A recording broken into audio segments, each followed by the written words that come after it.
I would like to call the meeting to order and acknowledge that the Tumwater School District sits on the ancestral land of the Nisqually, Squaxin Island, and Chehalis people. I thank these caretakers of the land who have lived on and continue to live on the land since time immemorial.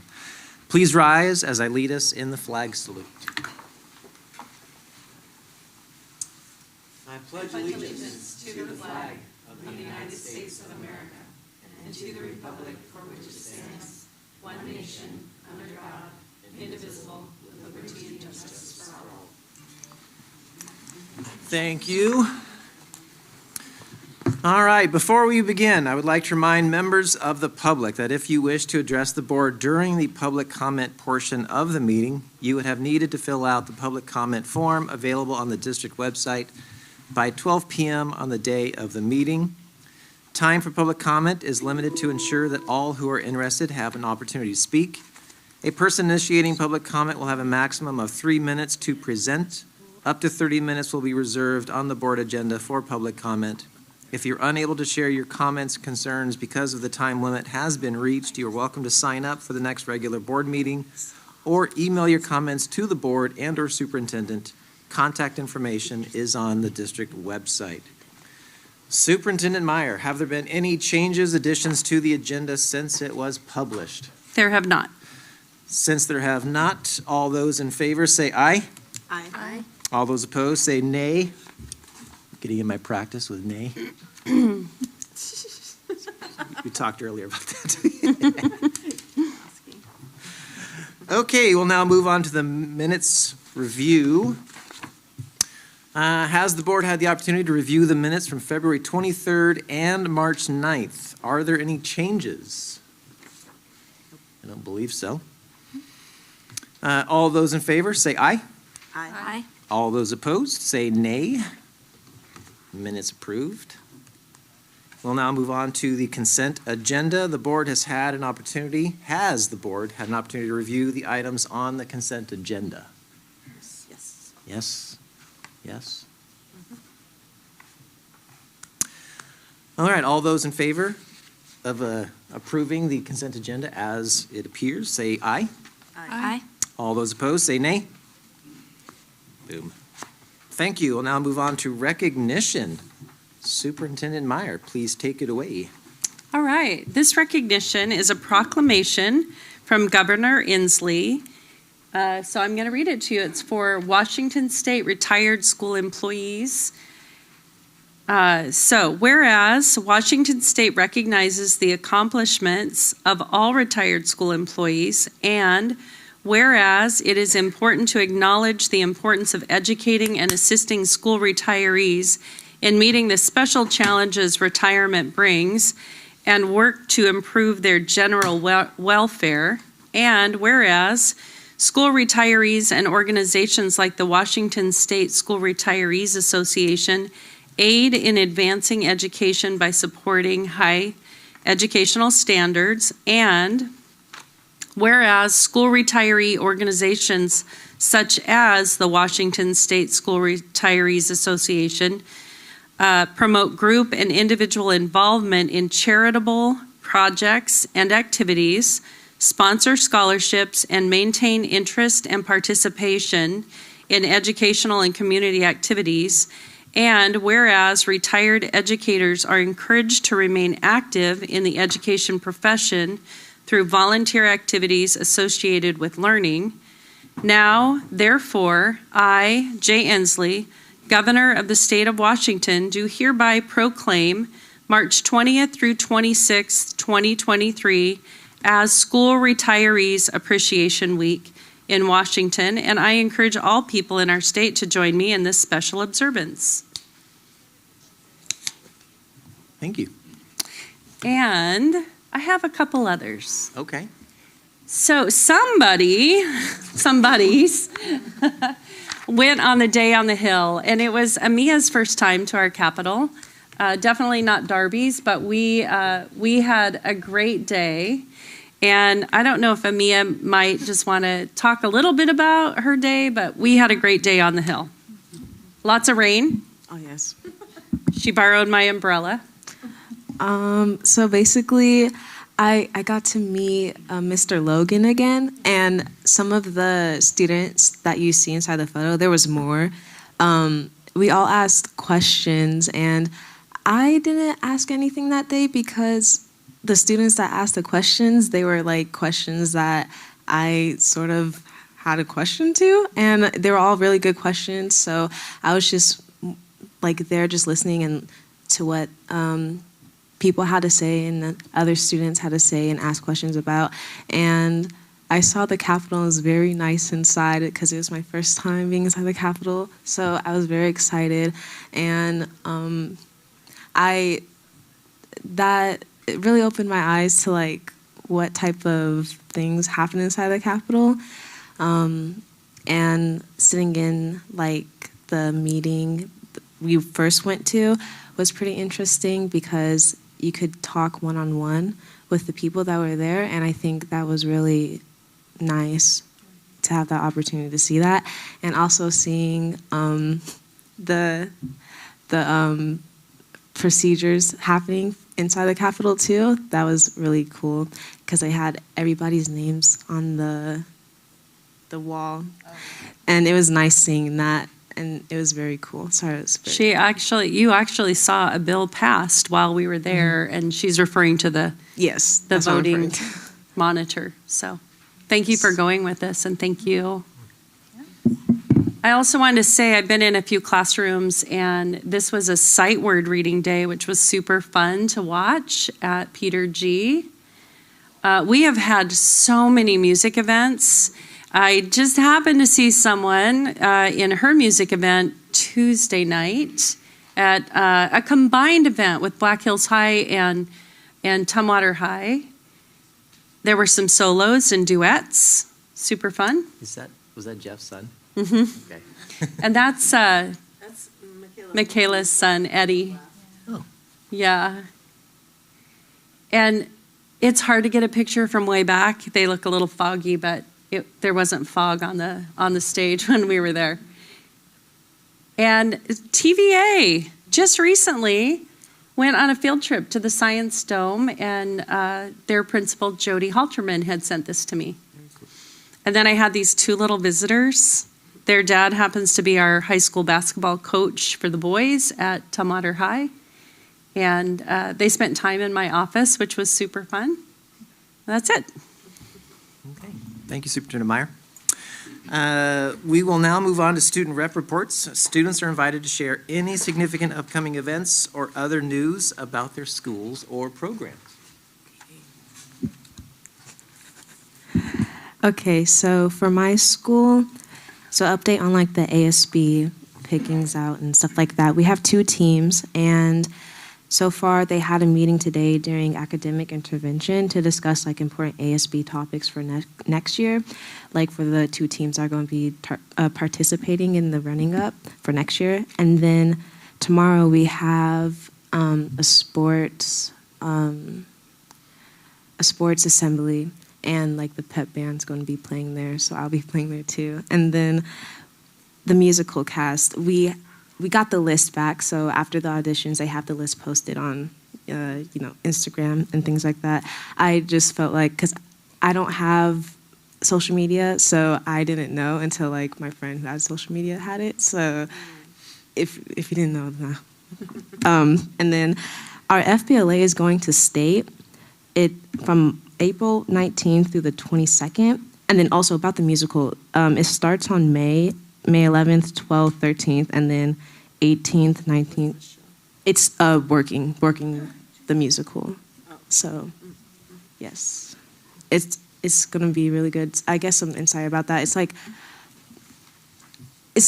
in simple terms, it's basically like showing like the aspects of like being working class and like the hardships that come with that. So like there's a lot of different like stories, and like we have like a carpenter and then a teacher and then like all across like the board, that working class. So you get to see that like story for each person. And then I was going to talk about like the band concert we had on Tuesday and things like that. But so far that's been it. There's been a lot of musical events like choir, band, and then like yesterday and today we just finished like hosting other bands to come and play in Tumwater High School. So like judges can come and like, you know, give their comments. That's what we did last week. So that's what we did this week. Well, today and it ended today and yesterday. So that's what we have. Okay, and for Black Hills High School, this year our like main thing that we're trying to like work for to like improve our school is to stop harassment and bullying in the school. And so we're really trying to promote, after we've always had like a anonymous Google form at our school, but after COVID, it kind of like not many people like knew about it anymore. So this year we're really getting it out, and it's like a QR code is posted like all around the school, in all the bathrooms, everything. And we also had students make like a PowerPoint about harassment and bullying. We've had like homeroom presentations where like the administration has made like PowerPoints, but this one we had students run, so that it like made a little more sense to students and kind of like from their point of view, like how to actually help it. And then also on April 14th, we're having James Lehman speak at Knoll School Assembly to reach kids for that. And then next week, we're having senior exit interviews. And our ASB elections are actually done. And we do it like individually. So like two people run for president, but it's not like a whole group running for every like position. Because a lot of times, like, we can't get that many people to do it. So we kind of had, like, yeah, we had vice presidents go against each other and presidents go against each other. So, and we have our spring play. It's actually tonight, tomorrow night, and Saturday night. And we had... What is that one called? Alice in Wonderland. Oh. Yeah. Fun. And we were also at the band festival, and choir also had one as well, so we were also there. And yeah, we had spring sports start up. We had our like pep assembly last week, and I think every sport is like started up again, all the games and stuff. So yeah. Thank you both. Appreciate that. Let's see. Next, we will have Becky. Did anyone? No. Did we receive anyone for any names for public comment? Yes, one. Just one? He is going to speak about social media and class action lawsuit. Okay.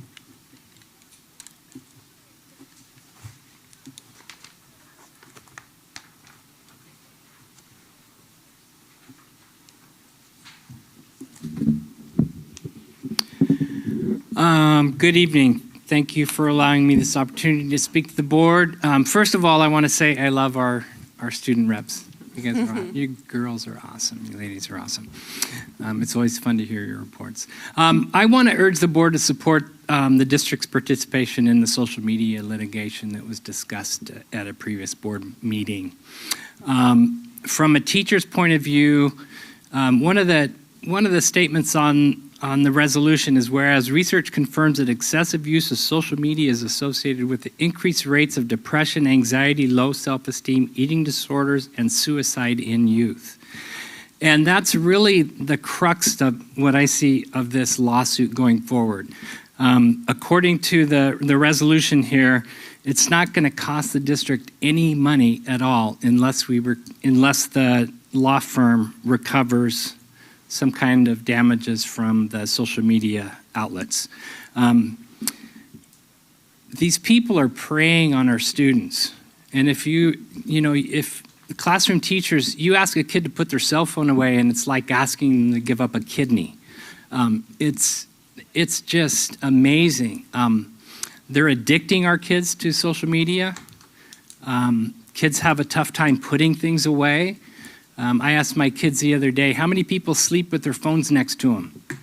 And about 90% of my students said yes. And what that means is that their phone's plugged in, and all night long, anytime a text pops up or something, they're alerted to it. And we get kids come to school that are exhausted because they said, I wasn't sleeping good last night. Why weren't you sleeping good? Well, they kind of go around and around. Was your phone next to you? Yeah, I always keep my phone next to me when I'm sleeping. And it's just, it's a tool that these social media companies use to get our kids, to addict our kids, and it's working. So what this class action lawsuit is doing is to bring this issue to the forefront about how it's affecting our students. Tons of cyberbullying, lot of instances of kids committing suicide because of things that are going on the internet. So I know there was questions about, okay, so if we get these funds this year, does that mean that funding goes away next year? It's a one-time, pot of money. Similar to a grant. When we get grants, that's a one-time pot of money. And I don't think we would turn away the opportunity for grant money. I'm trusting that the district will spend any money that they get from this lawsuit in a fruitful way and use it to protect our kids. So again, it's a no-brainer. It's an absolutely no-brainer, and I urge you to support the resolution. Perfect timing. Tim was the only one that submitted? Yes. Okay, thank you, Becky. All right, Superintendent Meyer, do you have any follow-up from previous public comment that you would like to speak on? I do. Our last business meeting, we had James Hubbard come and talk to us about field use. And we pulled that policy 4260, use of school facilities. I had a pre-meeting with Brian Hinkle and Mel Murray, and Brian's assistant had gotten facilities use fees from Olympia, North Thurston, Yelm. I don't think I'm missing any, am I, Mel? Those three. We reviewed all of those agreements and fee structures. And then we had a policy committee meeting that Casey and I and a number of us were at and reviewed those fee structures. And so I just wanted to give you an update that we've been looking into it. It's under review. I think the policy committee will give us some recommendations, and we might relook at our procedures, but that's where we're at with that follow-up. Thank you. Uh-huh. Any comments on that? All right, we'll now move on to reports to the board. We'll start things off with Melissa Richter. She's going to present a first reading on policy 6022, minimum fund balance.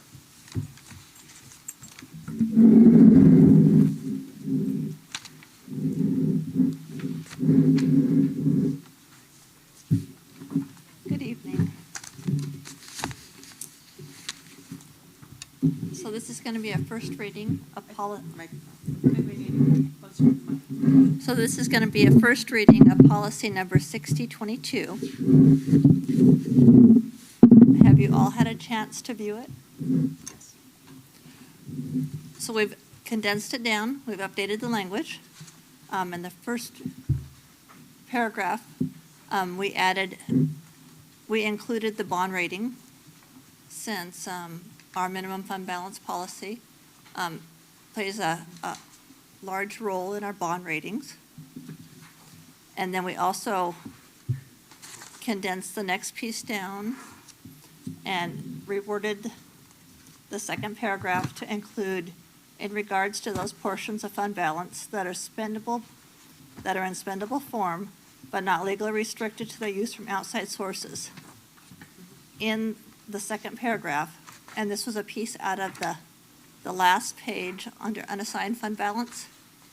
So we took that last sentence out and we included it in the second paragraph.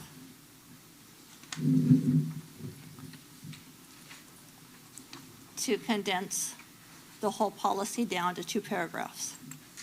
And after looking at districts around this area, Tumwater, or Yelm has done something similar. Stillicum's policy reads very similar to these.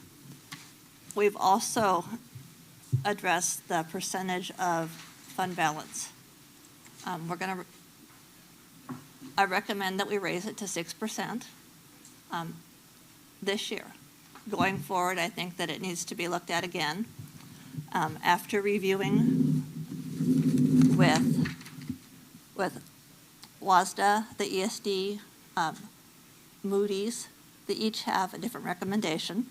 WASDA is at 4%, which is what we are currently. The ESD is recommending 1 month's expenditures, which would be about 8%. Moody's was different. Moody's recommends 10% of our revenues, not our expenditures, which I thought was kind of ironic. The auditor, when I met with the auditor, they recommend to have enough in our account for a month's cash flow, similar to a savings account. So normally a savings account, you're advised to have 3 to 6 months of your monthly expenses, just in case you were to lose your job or there was no apportionment, or to meet your financial needs for the month.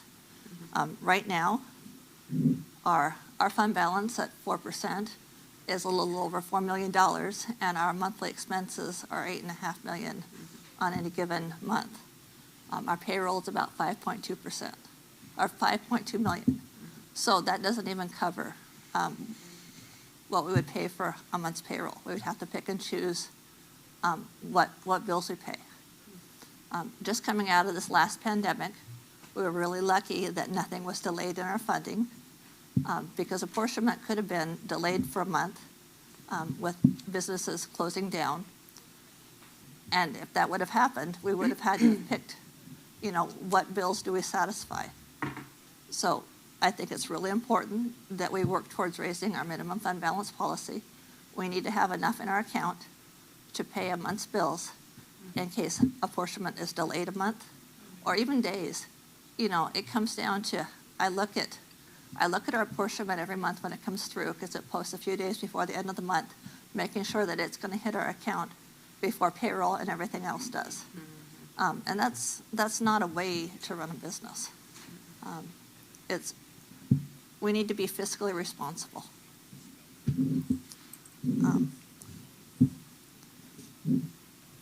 Any questions or comments? I have a question.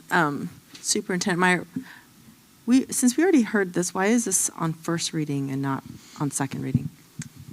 When we met this week, both Darby and Scott and I, it had been quite a while since we had a first reading, actually June 30th.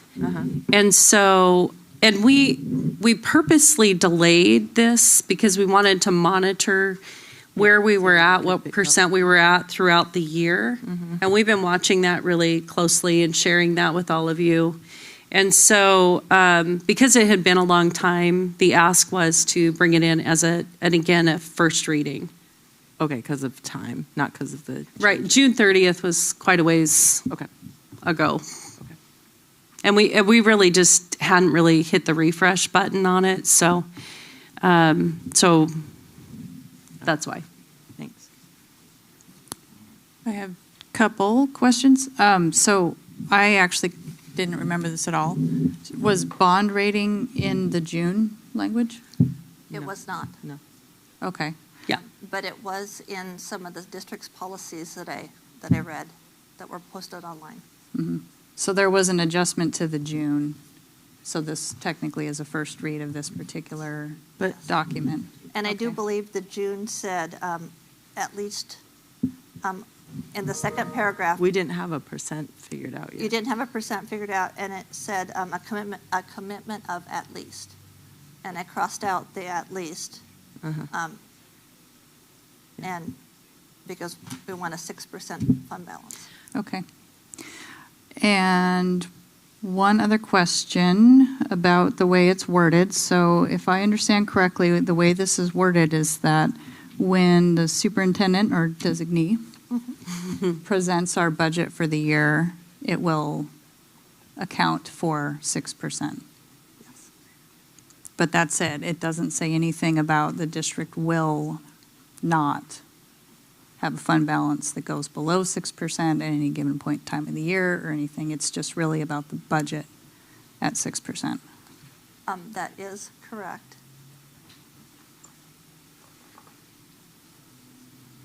Okay. What was just asked? I missed that. It seems important. Well, what this is saying is that the district will present a budgeted amount of 6%. But that's it. There's no accountability to, like, what if we don't? Can I, We don't approve the budget. That's the So- accountability. What if we don't maintain 6% of the minimum fund balance throughout the course of the year? so when we close the books in August, if we don't have a minimum fund balance of 6%, we will get an audit finding. Okay, so based on. Because that's what this is That's saying. because is- that's what this policy is saying, that we will maintain throughout the year a minimum fund balance of 6%.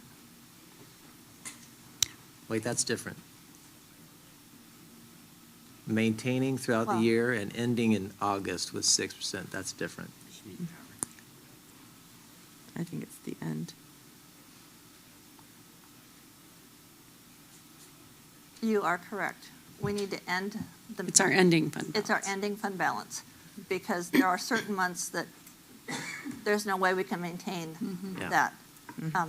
We depend too much on our taxes that come in April and October. Correct. Yeah. I think they need to get a little closer to the mic, too. You got to hold it. Sorry about that. She's tall. So should we add language that says it will be at 6%? Our ending fund by- balance.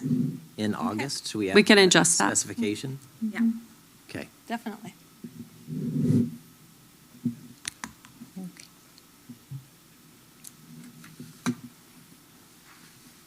Then it makes me, it's the auditor, in terms of your accountability question, Darby, it's the auditor.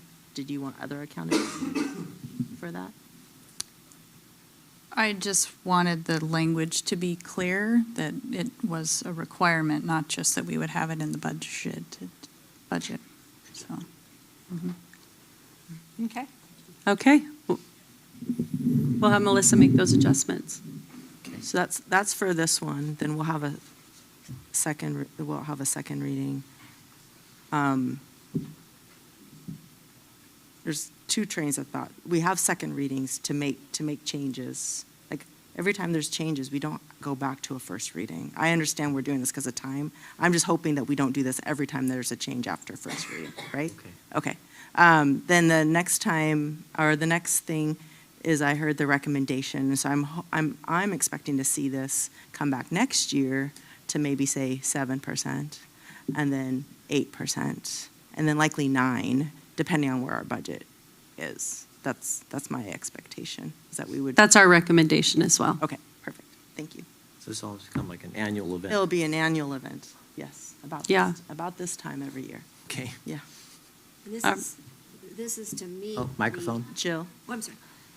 And this is to meet the advice that we've gotten from different advisors, that we need to up it Yes, it is. to better protect our school district finances. Definitely, yes. Okay.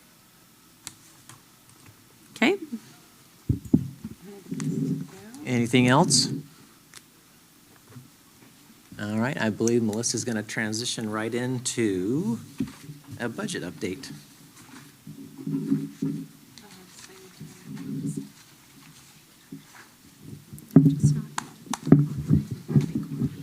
That almost needs to be those flexible. Jay didn't build VM for that. Thank you.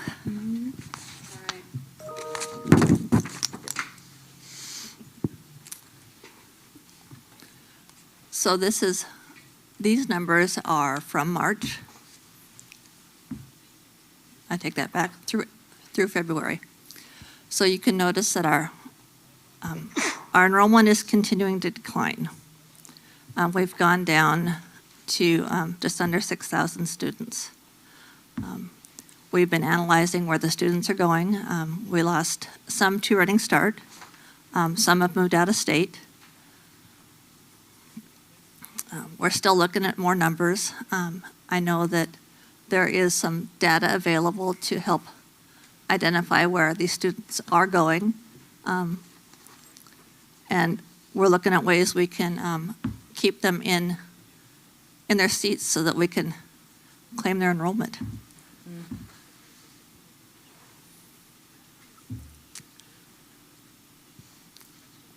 I know that you're very familiar with this slide. I've added a new piece to it. It now has a minimum fund balance of 6% line on there. It's the dashed line. And it matches the color-coded down below.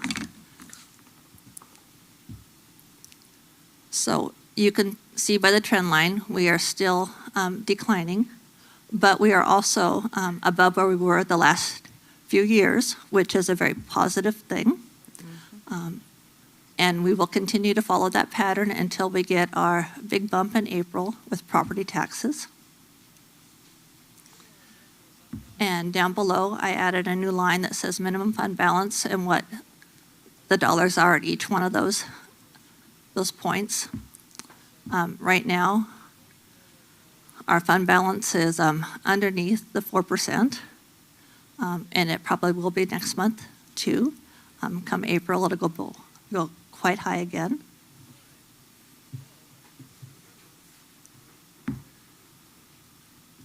This is I updated the slide from last month and included February's data. You can see where and I added an extra row also. The bottom is the total fund balance, and this is what the auditor looks at. At the end of the year, it is our total ending general fund balance. So our expenditures are still outpacing our revenues. This is something that we monitor closely every month.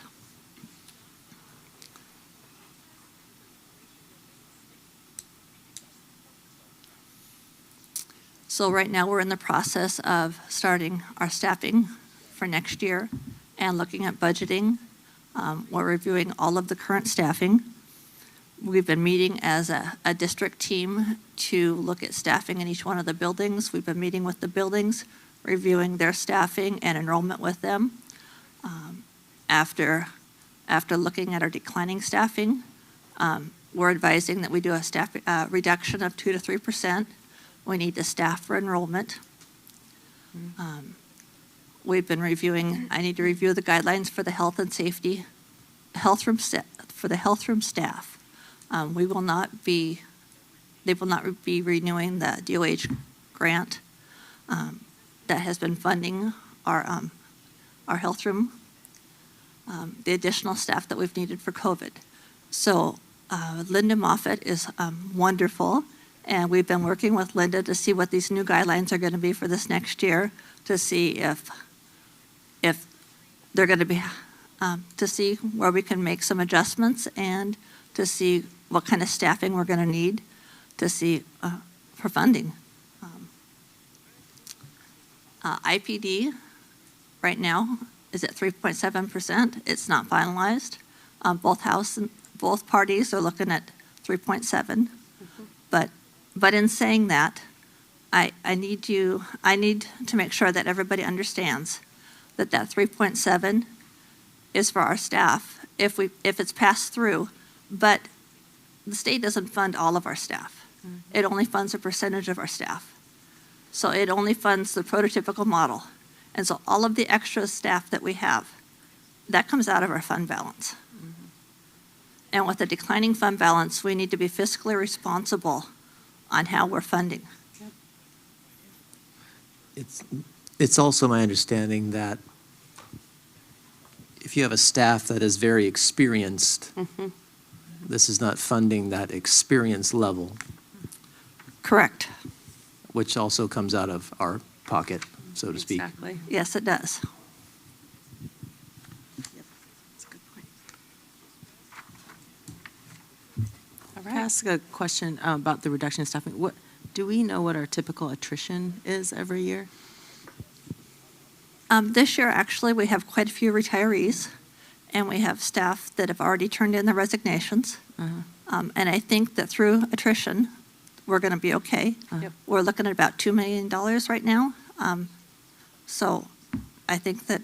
Okay, thank you. Superintendent Meyer, I had a it was several slides ago, and on a statewide level, on a superintendent level, on the student enrollment, I know that is that's a Statewide issue. Are there any speculations, any guesses as to where are the kids going? What I can say is Sean's been looking at, like, where are our kids and watching every student that leaves the system. And again, out of state, running start, just these anomalies but it's happening statewide. If you look at the 3 main districts right here in this region, over 1,100 students down collectively. We're down 102. So 102, though, makes a lot of difference. And so when you go back to her last slide as well, the other way to say the percent that we're looking at, we're staffing at 98% to accommodate for the students that haven't shown up this year. So we're staffing very, I wouldn't say incredibly tight. I think we're going to have plenty of teachers for our students, but we're staffing as if we have 2% fewer students. What we have right now is not quite 2% that haven't been with us. So, but Sean, any other comments on where you're finding our students are going? If you do, go to a microphone. Yeah. So he doesn't have to yell at you. I started pulling the entry withdrawal report just recently. So to give you an idea, one of our high schools, 26 students down from where they were before. 9 of those students headed to out-of-state high schools. Yeah. So, and some are multifamily, so that also makes a difference with where we're going. Some, as she mentioned, are running starts. Others are due to attendance or those kinds of things, a very small percentage. Some are heading to other online academies, different things like that. So if you're ever interested in kind of seeing the entry withdrawal and where students end up, you can come see us for that. We can help you out. Thanks, Sean. Thank you. Yep. All right. And then Melissa is going to schedule a meeting. We have 2 of our board members are on our finance committee. And we'll start to do some committee work and have additional reports for our next business meetings. Were there any other questions for Melissa?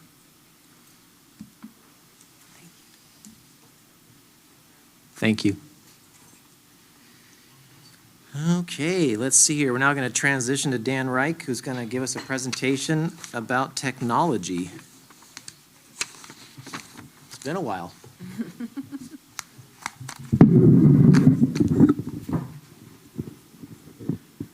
So, good evening. Thank you for spending the next hour with me as we talk about our technology update. Wishes can come true. Wait, I'm going to... Yeah. There we go. Thank you. Let's see here.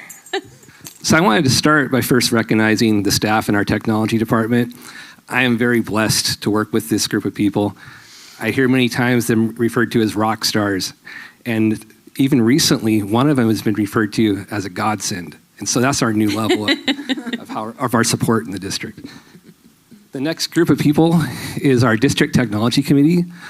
Director Taylor is part of this group, along with building reps that the school sends to us. We meet with them about 4 to 5 times a year. We talk about technology updates, any issues the site has, what we're doing for project plans. And so we very much appreciate their input into our system. And the last group I wanted to thank is our district librarians. Without their help, they're the ones that do the Chromebook checkouts. They're the first people that the students see when they're using the Chromebooks. And of course, our elementary technology specialist. They're doing the digital citizenship work in our elementary schools, and they meet with the students at least once a week. So most things we do in technology, they go into 4 main sections. So I'm just going to give you some examples of things that we do in these areas. And if you have any easy questions while I'm presenting this, please just jump right in. Easy questions. Yeah, the hard questions we'll do later. So with our building technology, when you walk into a classroom, what you can expect to see is that interactive projector, a staff computer, document camera, and a phone. And one of the things we're doing right now with the staff computers is transitioning to Windows 11. We have about 150 systems already converted over. Our goal is to switch the rest of them over by summer of 2014.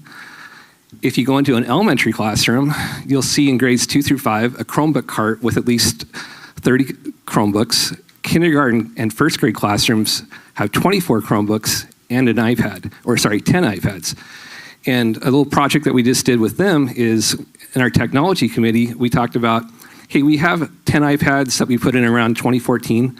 Should we update those systems? And our tech committee said, let's talk to our K-1 teachers. Let's see how they're using them. We did that. We surveyed our principals. We found, yes, we'd love to get those replaced. And so we just finished deploying those. Anth's working with those classrooms right now to show, hey, here's new apps that you can get now that you have an updated iOS with those iPads. And so that was a project that came through with our technology committee. The secondary students, of course, have the one-to-one Chromebooks. So that's grades 6 through 12.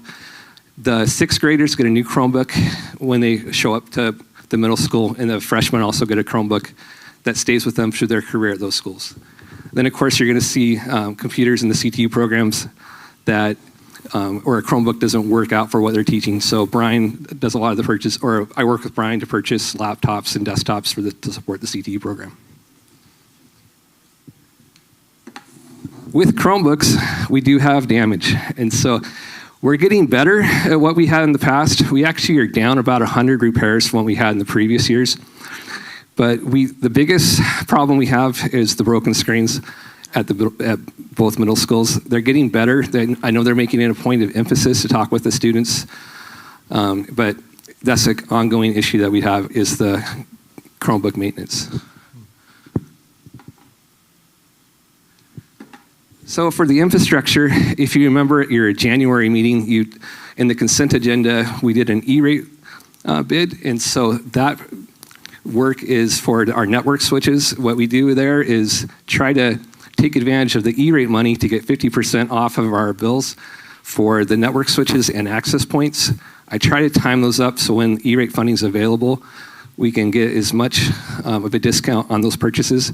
With our capital levy too that we passed, so we're in year 1 of our capital levy, we're going to be replacing all the network switches and access points over the next 4 years. For our phone system, how I'm going to spend my spring break is being over at the Newmarket campus, updating the phone systems with CNR. That's our first site that we're going to switch over, and then the rest of the district we're going to cut over into June through July. People are still going to have the same phone number they had before, but we're just updating the back end. Then another fun project is the multi-factor authentication. We have about 30 people now in their district office. When they sign in, it goes to their cell phone to approve that they are who they say they are. We also target people who have had their accounts hijacked. We have a couple, it seems like every week, that their password gets compromised. And we'll turn on the MFA with them and say, hey, would you like to be part of our MFA group? And at that time, they always say, yes, we'd love to join you. Another tier we kind of do is our student support. Nancy and Teresa, they're awesome. They're our Skyward support people. They do also help with the master schedule. And then these are some of the other programs that we're using to support the Chromebooks, the PC, the iPads. Another thing, like whenever software gets purchased in the district that has a rostering piece, that impacts technology. And so we're trying to help roster the systems so that way when the teachers are using them, they don't have to sit there and type the kids' names into the programs. We're trying to take that on and make it quicker for the staff to get into those programs. Professional development, this is what our technology TOSA, their role in life is doing. Antha Holt, if you've met her, she's a great asset to our district. I hope she works another 20 years with us here. She develops courses that we offer to our teachers for clock hours. She's constantly working with them to show them, hey, here's this great new tool. At our tech community meetings, she'll do a little presentation on software that she just learned about. So when I was developing my slides, they told me, hey, Dan, add some color and pictures. This is my color and picture slide. And so this is also Antha's page that you see when you go to our technology department. Beautiful. Yes. So how do we pay for this? We spend about $1 million a year for general fund. The biggest line item, of course, is our Edmentum, which is what we use for Tumwater Virtual Academy and for credit retrieval at the high schools. This is also the budget that we use for reoccurring software that we have in the district, internet access, And the next piece that we have for funding is our capital projects levy. This is what enables us to stay current and have a stable system in the district. So like I said, we're in year 1 of the 4-year levy. Projects that we're going to kind of start doing next year is more security camera updates. Every year we buy about $700,000 worth of Chromebooks just to replace the Chromebook fleet that we have. So, and if you do have any questions, feel free to email me or call me. Or all right. He does respond. I will say that. Email them and talk to them directly. Great job, Dan. Right, Thank you. Have a good night. I just wanted to. No, I wasn't going to ask a question. I always give Casey a hard time because I like to say how he's older than me, but I'll say that I'm older than Dan. Dan graduated a year after me, so we're lucky to have you here, Dan. Thanks. Thank you. Okay, thank you, Dan. With that, we'll transition to a transportation update from Dina Jordan. And it looks like Jess Hadley. Jesse Hadley is my assistant supervisor. Hello. I usually do not need a microphone. But Still have to. You have to look. You have to look at Becky. If she says. I'm going to click through. She's going to talk, but I would like to acknowledge our bus drivers that are here. Yes, absolutely. Yes. Thank you. We have Lori Wilson, Liz Fesselman, and Lou and Connie Eunice are here tonight, so thank you for coming. Tumwater School District is not alone in the bus driver shortage. It's a nationwide issue, and so there are a lot of logistics that go through driving buses, and our bus drivers do it tirelessly every single day, and they're running all day long. So we currently have 45 AM routes and 45 PM routes, and we have 41 drivers. We have 9 midday routes to include the preschools and 3 math shuttles, and we have 13 special education routes that have to be on time each and every day. In addition to transporting those students, we have approximately around 50 or so some out-of-district McKinney-Vento students, and we also transport to the Olympic Academy down in Chehalis, and that takes about 45 minutes each way to run. We also include the field trips and the athletic events after school each day. We currently are transporting a little over 4,500 students. The buses are packed with elementary, around 78 students on board, and about 59 students for the middle and high school. Our bus driver shortage is again, one that we're not alone in. We're hiring like crazy. When we made this slide, we had hired 14. I think we're up to about 16 now, new drivers. 3 of those have obtained their CDLs and are on the road. And currently we have four trainees in training, and then the rest are doing their paperwork for pre-employment. And we've hired 2 behind-the-wheel trainers. Tumwater School District did not have much of a training program when I came over last year, and so we've been rebuilding that. Our hiring process is ongoing. I'm looking every single day to see if we have new applicants and arrange those interviews through HR. Our drivers bid on routes at in-service each summer. They bid by seniority. Each morning, we're in there, 5:30 every morning, strategizing how are we going to cover some routes, who's going to do what, and we do it again during the midday. So it's constantly people in and out of my office, working with Jesse and our dispatchers and things like that to figure those logistics out. When we do have a late bus, it takes 2 drivers to cover 1 bus because there's the high middle portion of it and there's the elementary portion of it. So these drivers have already ran their route, and now they're coming back and doing a second round. Our rotating routes is one that I came up with, and I know it's not the best idea for everybody, but it's one to avoid canceling routes. And we've had to cancel some routes on half days, but on regular school days, we have not had to cancel any.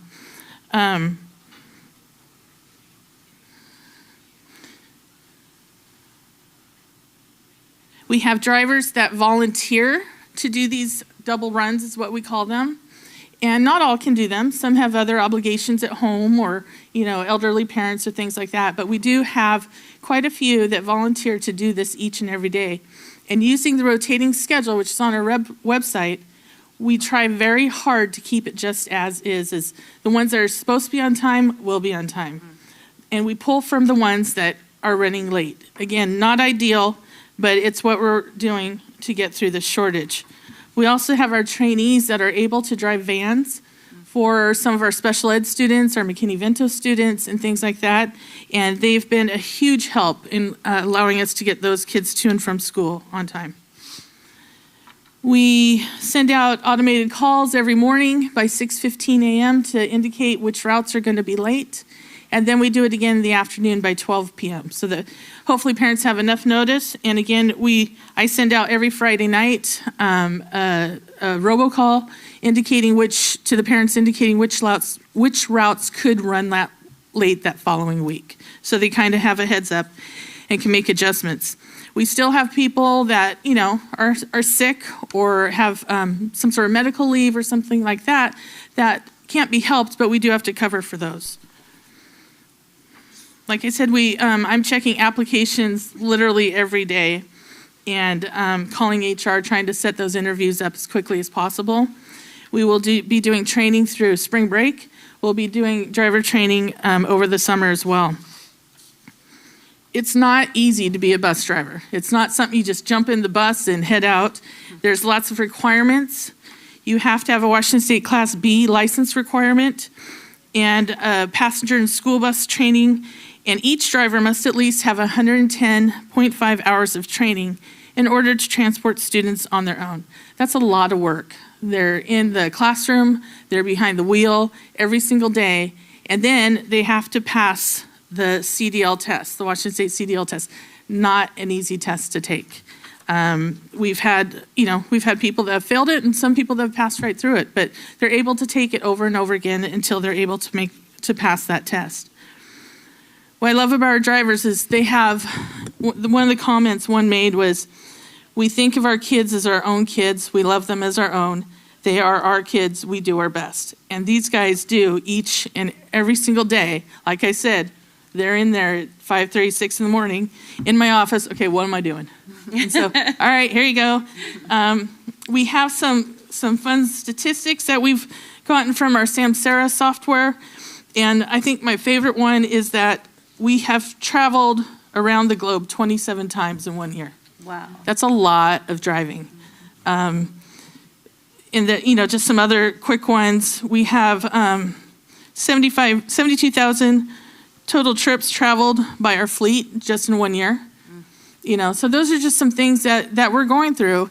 And every morning these guys keep showing up and they're ready to go. So I'm very proud of our department, and we're moving forward in that we're hiring and doing the best we can to get your kids to and from school.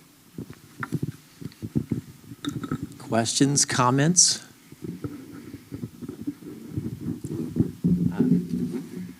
Not so fast.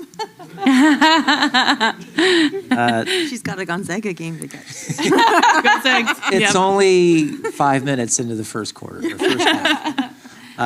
Dina and Jesse, I want to commend you both and all the drivers. I mean, that must be exhausting. I'm stating the obvious. Every single day, twice a day, working that problem. Thank you. And on behalf of the board and the district, I thank you very much. Thank you. It's greatly appreciated.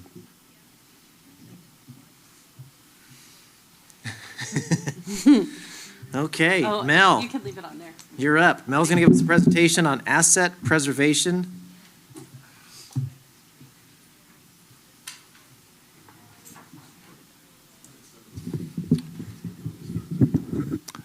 Thank you. This is actually in your agenda under the consent agenda. It didn't get into the reports section. So this is part of the SCAP program, which is the School Construction Assistance Program, which gives us our matching funds for buildings that we've built in the past. We currently have 8 buildings that are required to report under the Asset Preservation Program, which is a mandatory requirement for new buildings funded with state money that we maintain them, which we do.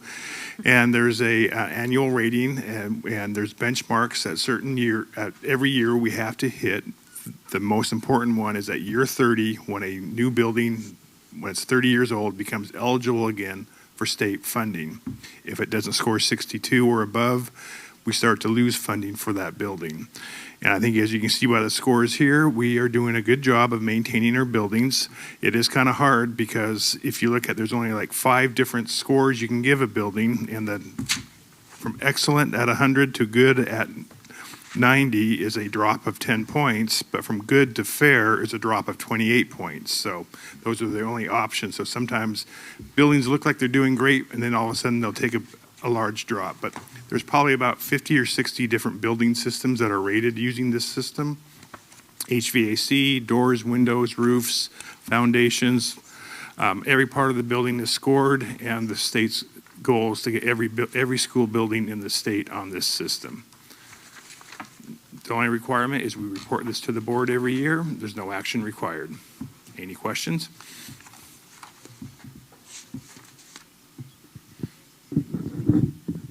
Thank you. Thank you, Mel. Okay, Sean Batstone, you're up with a data presentation. Data. He hasn't seen his slide because I created it. There's 2 for you. I just said, here we go, right? There are 2 for you, and everything underlined is linked when you click on it, and then you have 1 more slide after this. Do I get to do that from here, or do you get to do that from there as well? Okay. Let's start a little bit with a couple of things we thought we would do today. One is we have an equity, diversity, inclusion website that we want to take a look at, and that is taking a look at part of the data presentation that should be on there as well. That then is linked to something we've been talking about with regards to a board brief, and that is an opportunity for us to get a little bit more in depth about school improvement plans, the goals in those school improvement plans, the key strategies and the data to support them.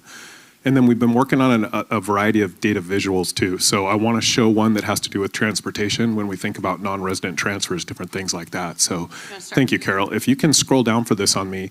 One of the things that we wanted to point out here is this has been updated to include some specific data over 5-year trends at a glance. So for example, you can see our 5-year enrollment trend. It's been updated a little bit because when Darby and I met to talk a little bit about what the data display should look like, we wanted it to be at a glance right away all the time. Somebody could see real easily. Before it had separate years of data that you clicked on, but we thought all at one would be completely great for us. Continue on. Taking a look at on-time graduation rates. Taking a look at 9th grade on-track graduation rates. Taking a look at what happened over COVID with regards to state assessment data. A really important point for folks to see maybe what those learning gaps are incorporated for and where they occurred in our system as we look at data displays to support both ELA, math, and science. This is dual credit course completion. We definitely want to be looking at our AP, college and the high school. We don't do IB, but we do have other things. That tech prep is something we pull from the OSPI database, but think about that as CTE dual credit. And then HiCap was added, right? So what percentage of our population incorporates students in our highly capable program? And then as Darby pointed out, you can always go to OSPI to see the data displays quickly if you need to, and that's all right there at a glance. If you could transition over to the school board brief right now, one of the things that I think is important is we have tons of data. That data that you see there, you could go out and pull that in a heartbeat. You could take a look at stuff. But I think one of the things we'll need to talk as a board or with the board about is what is a helpful tool for you to see how our schools are progressing against our school improvement goals. So one idea that has been around for a little while is this idea of a school board brief. And in a school board brief, it's an at-a-glance document that gives you a couple of things. At a glance, you can see a particular topic of focus for any school at any time. Remember what our umbrella is for school improvement. We operate under a multi-tiered system of support, which is what? We are trying to create systems of support that help improve attendance, behavior, course content, and SEL. Each of our schools right now has a goal for each of those 4 categories, and as board members, it's super important that you help hold our schools accountable to their improvement by understanding their key strategies and the data that they're using to monitor their progress. So when Darby and I got together to kind of take a look at a potential template that could be used for the board, this is one of the templates that comes up often when we think about that. So for example, what is Black Lake's attendance goal? What are the key strategies they're using to impact attendance? And then the data display would be on a monthly basis or whatever you were looking at. how are we doing? So if we said we wanted 90% of our students to attend every day, all the time, then they would have an opportunity to take a look, or you would have an opportunity to see a look at that data display. So if that is something that you decide you would like to see, then we will incorporate the data into that space. So I put 2 pages on that you'll get a link to following this meeting. And if you could just do us a favor, or if Carol has a chance to talk with you about it, I would love the opportunity to see what works for you, because there's a lot of good information that can happen there. And I think what we were talking about is those strategies, the key strategies they're using, and the actual data they're using to monitor their progress are probably the 2 most important pieces. And we're actually passing a copy of it down, but also it's connected to the, sorry if you said this, the ABCs. Correct. Yeah. So multi-tiered systems of support, always working on attendance, behavior, content, and SEL. Those are the ABCs of the work we're doing.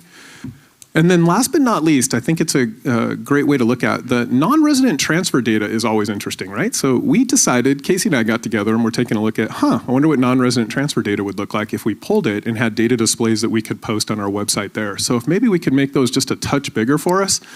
There are a couple different ways to represent the data, and I apologize, I'm in the 22-23 school year, but this is actually 23-24 data. So for example, what's happening next year? And I will update that. I noticed when I was going forward with it. So the first slide you see right there is, hey, what is the percentage of students by resident district requesting transfer?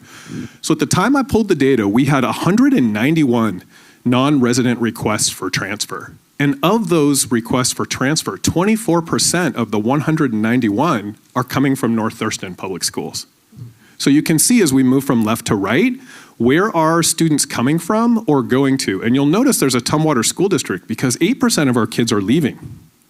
Or excuse me, 8% of the number of 191, 8% of 191 have decided to go somewhere else. And that often has to do with, where are my parents? Sometimes we have family members that live here, but they don't work necessarily in this area. So it's an important way for our public to see, what does our non-resident data look like? And then when we go to the next slide, it's really the percentage of students that are requested their transfer school. So where do they want to go? So of the 191, it looks like the vast majority of them, for that percentage, wanted to go to Tumwater High School or are requesting to go to Tumwater High School.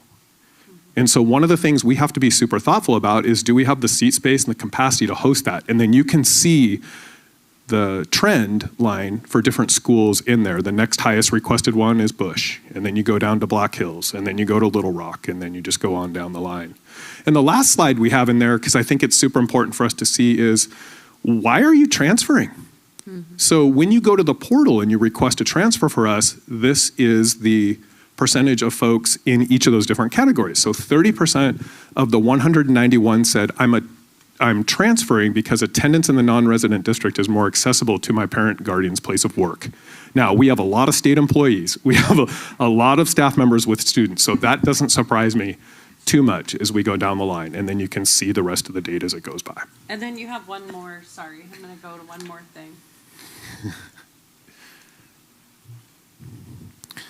And on this page is where we decided we would put those. So I'm going to start placing those data displays onto or into this section, because we did also update this section to say, where does the approval come for those different categories? So for example, if you are a non-resident new request this year, that has to be approved at the district level. We used to do all that at the building, but so that we can account for seat space, capacity, and everything else, if you are a new non-resident transfer, you go through our process, and we meet every Friday morning to take a look and see, do we have the seat space and capacity? The rest just shows parents where you go. So requires building level approval if you're a renewal request, obviously inter-district transfer. We can handle all that at the building level. It's the new non-resident ones that we just have to make sure we have the space and capacity to support. And so, you now have all kinds of good data, right? Equity, diversity, inclusion. You have a board kind of brief to take a look at and see what happens there. And then we've got transfer data that we hope will add to the, I think Casey and I were saying, add to the transparency of the work we're doing so that people can stay up to date with the work happening in the district. Thank you. Any questions? I have a series of questions. They're quick, Sorry, Scott, quick answers. How often will the data be pulled? I am pulling that data. I pull the data weekly because non-resident transfers happen. I post it every 2 weeks. And do you have the tech support to then put that into our. Yeah, where'd you go? Okay. So I pull the data into an Excel spreadsheet. Okay. I take a picture of the spreadsheets I offer. I send them to Dan. Dan puts them right on there. It actually is a pretty seamless process for us right now. So it literally takes us, Dan, a couple minutes to do that once we pull the data. Okay. And then third and final, how many years do you suspect we will keep like this? Like, will there be a year we drop off? Like the 7th year we drop because we just now keep adding on? Yeah. Yeah, it's a good idea. You mean historically for the years? Right. We keep kind the of data. keep this Gotcha. historical, but we're not going to keep 50 years worth of data. No. I think that 5-year trend is a lot of what people want to see. I mean, just in terms of data sets and displays, you start getting past that, people are like, well, that's too long ago to see what happens. It is interesting to watch that COVID gap, though, isn't it? I mean, one of the things when I was pulling data was like, wow, how big is that when we think about student proficiency in some of our key areas? And that's a little bit, that's a big one. So stuff to keep an eye on. Yeah. Sean, thank you. I appreciate it. We worked a little bit on this together for sure. So again, the transparency is great. Scott, those are great questions. Those are ones that Sean and I were like, well, those will probably come out. We need to let the board, how often we update this and how long we want to keep this. Those are great questions and we'll figure them out. Thanks, Sean. Yeah, it seems, especially for transfer, it's more important now.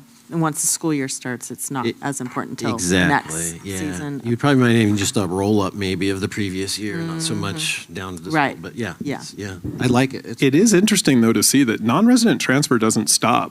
I mean, you're right. The bulk of it is happening right now as we do enrollment. But what's interesting is in our office, we have that running all year long. Oh. So, you might see because families are moving quite frequently or there's folks moving into the system or out of the system, you can sometimes see some pretty big shifts. Can I ask, so the 191 is just new transfers? Correct. Not total. Correct. I didn't do intra-district. Those are all accounted for already. We could, if we were interested in that, pull intra-district to see where they're going. But mostly now we wanted non-resident transfers into the system. No, non-resident. Okay, that's what new and returning. Correct. Because every year a non-resident family has to reapply every year. Yeah. Yeah. Okay. I want to thank you. I know that this has been, we've been asking for this for a while, so thank you for working with Darby and Casey on this. I will say that's some of the funnest part. Well, Darby has a passion for data. I actually do too, so it makes makes good work, and it's fun to see it start to emerge. Just if those board briefs can turn into real living documents where we're looking at strategies, that will be transformative for the work we do. Yeah, I think, we used to, do the SIP plans. We would listen to it. And the beauty of this is that we can look at all of them at once, which mind-blowing. Never thought about that. So and as Darby and I were saying, ask questions about specific things that you want to follow up with. Yeah. And it'll be fun to see the different strategies that schools are incorporating based on their unique community needs and also what data they're showing as improvement. Well, and that we are okay with schools doing things different ways. I mean, in terms of community seeing, well, they don't do it that way at Little Rock. Well, right, because Little Rock. Thank you for bringing that up because the non-negotiable is you have to have an attendance goal, right? The key strategies and the way you're moving the momentum of your community should be dependent on what the unique needs of the community are. Right. Yeah. So this just kind of puts it out there. Yeah. that these buildings are working hard on these goals and they're trying to solve the problems in their way. So great. Believing they all help us get to our mission, right? Yeah. Continuous student learning, care, engaging environment. Yeah. Right. That's right. Yeah. All right. Thank you, Sean. Okay, I believe our last presentation is from Garrett Williams with Stevens and Clay Law Office, and he will present on the social media litigation. All right, so you get to see Garrett on the little screen right here. Oh, right there. Good evening, all. Okay, Garrett, you're on. Yeah, thank you, Carol. So as I understand it, you are already a little bit familiar with the social media litigation. I think I heard a teacher earlier on today talking about it, and I think I could probably say regurgitate much of what was shared earlier this meeting. A couple of key points. This is about protecting kids, no different than the Jewel litigation was that you just got through with. It's against a couple of defendants. So the first one is Meta, who owns Facebook and Instagram. The second is Alphabet, who owns Google and YouTube. The third is ByteDance, who owns TikTok. And then the fourth is Snap, who owns Snapchat. And the theory of the case is very similar to the Juul litigation that we just got done with. It's about public nuisance. And basically, we're saying that these companies have developed algorithms that are specifically putting negative content in front of youth for the purpose of achieving higher engagement rates, which leads to higher advertising dollars. There is a law out there, Section 230. It's been up at the Supreme Court here recently. You may have seen some news articles about it. It's a federal law, and it provides blanket immunity to internet companies for anything that is posted on their websites. This lawsuit has nothing to do with Section 230. Whether Section 230 is overturned or not does not matter. The basis of this lawsuit is the algorithm that is being used by these companies. About 18 months ago, a whistleblower left Meta and disclosed that Meta is using an algorithm specifically tailored for higher engagement by putting negative content in front of students, youth. And we have data showing that from about 2005, which is virtually the public rollout of Facebook, until now, the rate of suicide amongst youth has skyrocketed. The rate of mental health disorders, eating disorders, a plethora of negative side effects that are directly tied back to these social media companies. There's two purposes for this lawsuit. The first is monetary damages, no different than the Juul litigation that you just took part in. We're seeking to hold them responsible for the increased cost of counselors, the increased cost of violence that is attributable to social media that schools have to face, all of those impacts and costs. The second is looking for an injunction and attempting to prohibit these companies from using this type of algorithm, these types that are putting only negative content in front of people just for the purposes of reaching higher engagement rates. I believe some information has been shared with you about the structure of the lawsuit. It is a mass action, not a class action. So a class action would be where everybody joins in one lawsuit. Usually this is against some big retailer, and at the end of it, everybody gets a gift card for 89 cents, that kind of thing. This is a mass action, which means that every school district would have its own lawsuit against these defendants, but that every lawsuit is then consolidated in one court. Here, your lawsuit would be filed in the federal court in Washington, and then within 30 days, it would be transferred to the Northern District of California. It's actually the same court that handled the Juul case.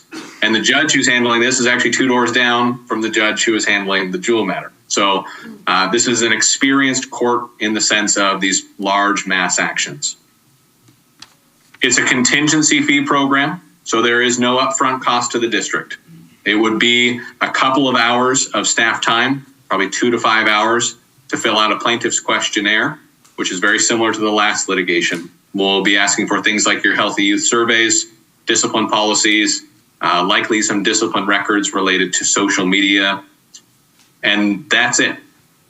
If there is a recovery, there will be a 25% attorney fee rate, and then there would likely be some additional small single-digit fees for court administration costs, for common benefit funds. I know that you guys just got done approving the Juul settlement. In that, there was a court-ordered 7% common interest fund, and that basically goes to the school districts that were actually about to go to trial. So at the end of the day, you're talking about a 30% deduction on whatever monetary award you may receive. I've been to a lot of board meetings. This is actually number 27 this month, as I've rolled out both Juul and social media. I've gotten some questions from boards. I'd love to hear if you have any of your hesitancies. I think you're probably not alone in some of the ones that you might share.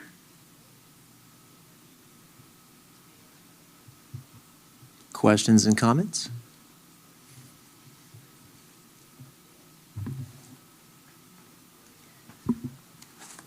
I have one. So you mentioned some of the, I guess maybe evidence would be the term to use with respect to the couple hours of staff time that would be needed in discipline records related to social media. Can you say more about what something like that might look like? Yeah. So, for example, in the last litigation that we used, one of the pieces of evidence was aggregated discipline records, so not specific ones to students. Obviously, those would be protected by FERPA, other student education records. But we're talking more of the roll-up in terms of your overall discipline numbers as it relates to offenses that could be for online harassment or online bullying, something like that.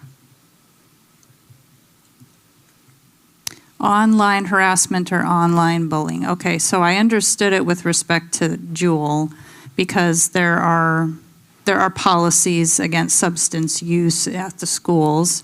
And so because of that, there's behavior associated to when those things are violated. But maybe I'm having a little harder time making the connection with this one. Because I thought the core of this was about students' mental health and the algorithm that targets kids. So is this making a statement that the algorithm that targets kids that causes the mental health issues is also what would cause someone to be an online bully? And that is what we would be measuring with discipline?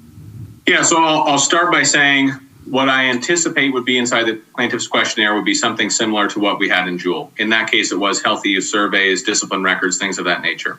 It could very well be that the court, when they order what the plaintiff's questionnaire will contain, may not contain discipline records at all. I use that as an example. But I do think that that is a likely source of records because I do think it goes to the proof of harm that districts are facing, the public nuisance harm. That if we have students who are regularly being subjected to things like suicide, and then we have students at the same time, whether on campus or off campus, using social media as a means of bullying someone else, and then they are then committing suicide or they're committing some other kind of atrocity that we can tie back to social media use or online abuse. I do think, perhaps however tangential, that does go to some of the harm that's being produced here.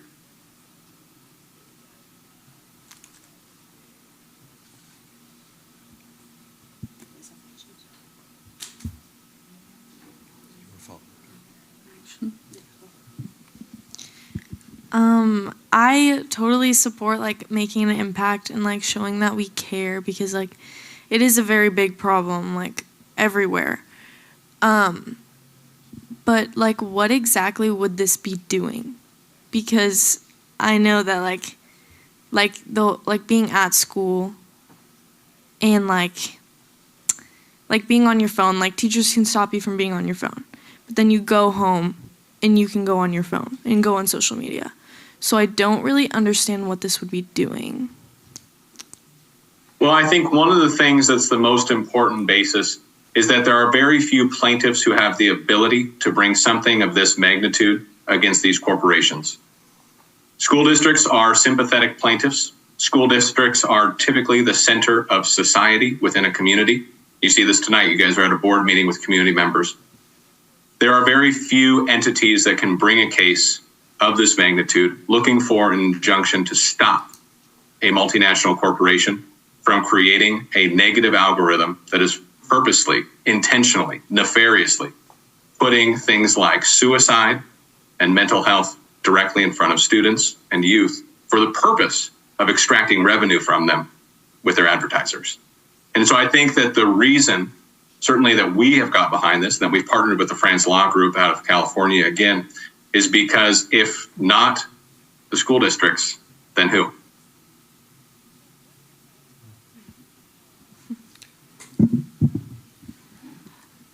So let's say like we do win this lawsuit, will the companies be showing some type of proof that they're changing their algorithms? And if they are going to, are we like, if we do win this, are they going to be showing proof that they're changing it? The algorithms, I mean, yeah. Yeah, so it's very early at this point, but one of the things that we're seeking is an injunction, which is a court order mandating that they stop certain practices. For example, in the Jewel settlement, we had an injunction that now prevents vaping companies like Jewel from advertising on children's networks like Nickelodeon. Prior to the lawsuit, they had advertisements on Nickelodeon. We have an injunction now that tobacco in the vape pods must be sold behind a counter as opposed to out in easily accessible shelves. So similar to this, we would be seeking an injunction that would prevent them from designing these types of algorithms that put negative content in front of them.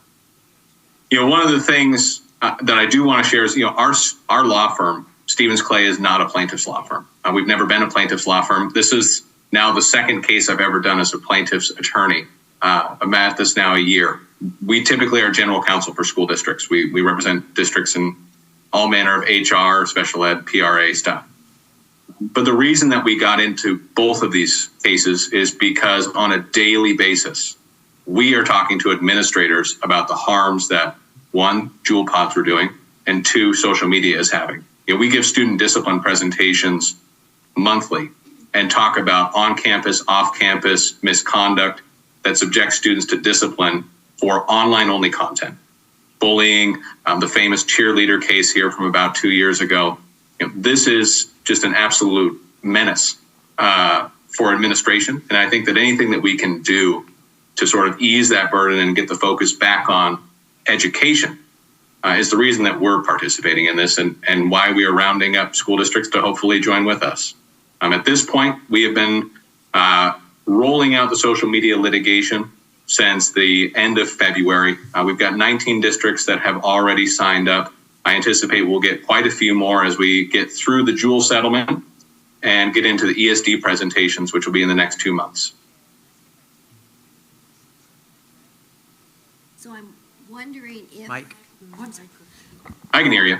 So I'm wondering if, I think our student representatives were asking if you have any specific injunctions that you might be asking for if it was successful. Yeah, I don't think I could speak to that at this point.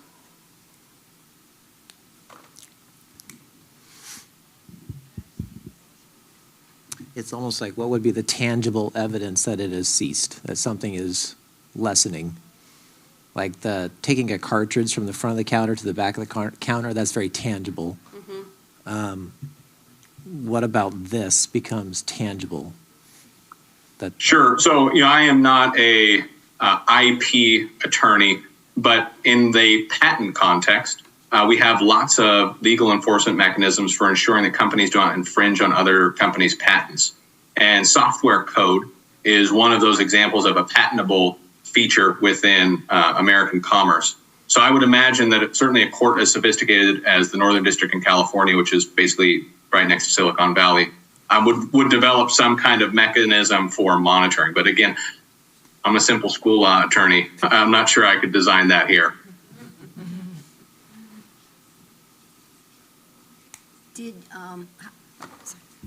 How was the location of the court chosen? Because that, again, is Silicon Valley, so you think they would have a personal interest in supporting the Googles and that sort of thing that are located there and based there.